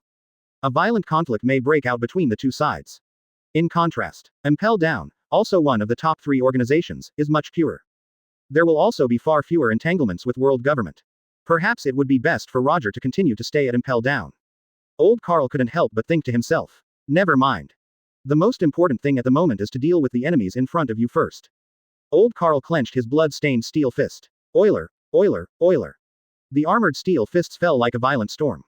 The Lord of the Undead, Barbossa, who was immersed in shock and horror, was completely stunned. No.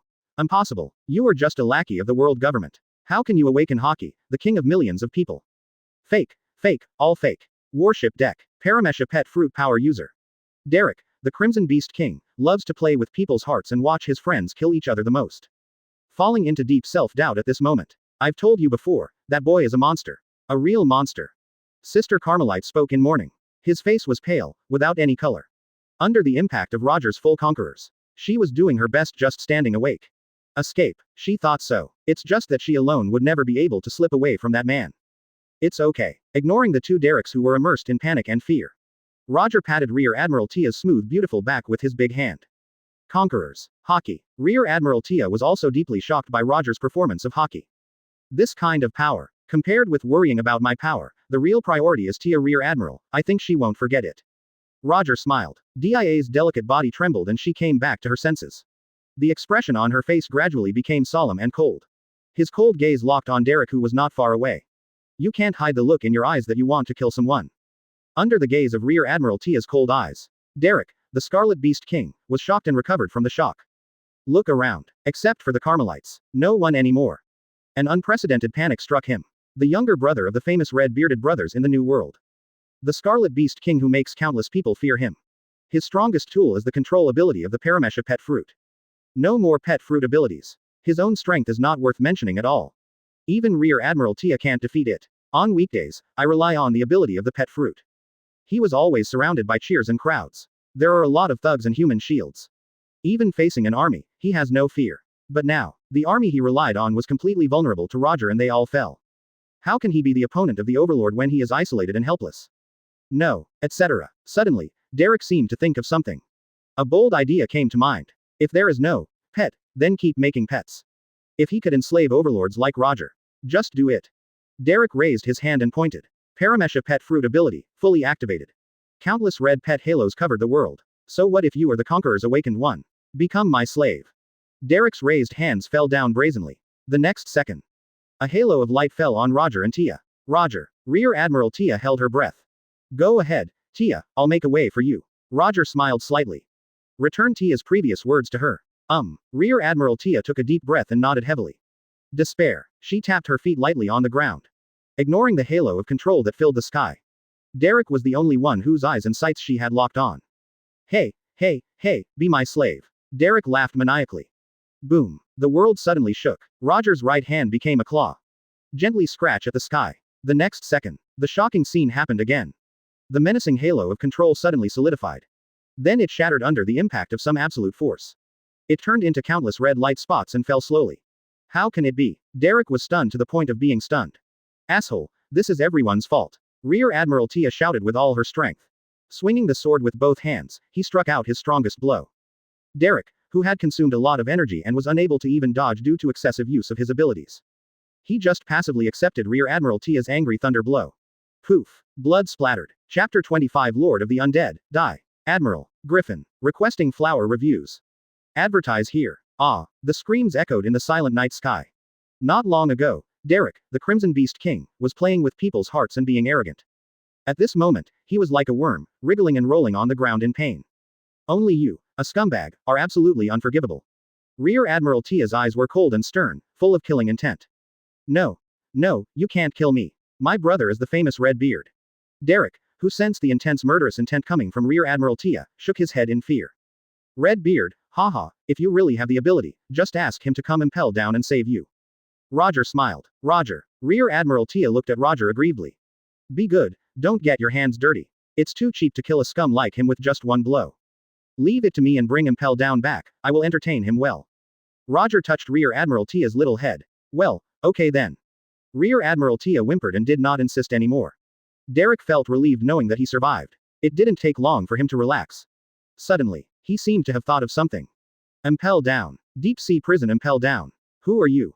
Derek yelled in panic. I am Roger, the warden of Impel Down. Please give me your advice in the future.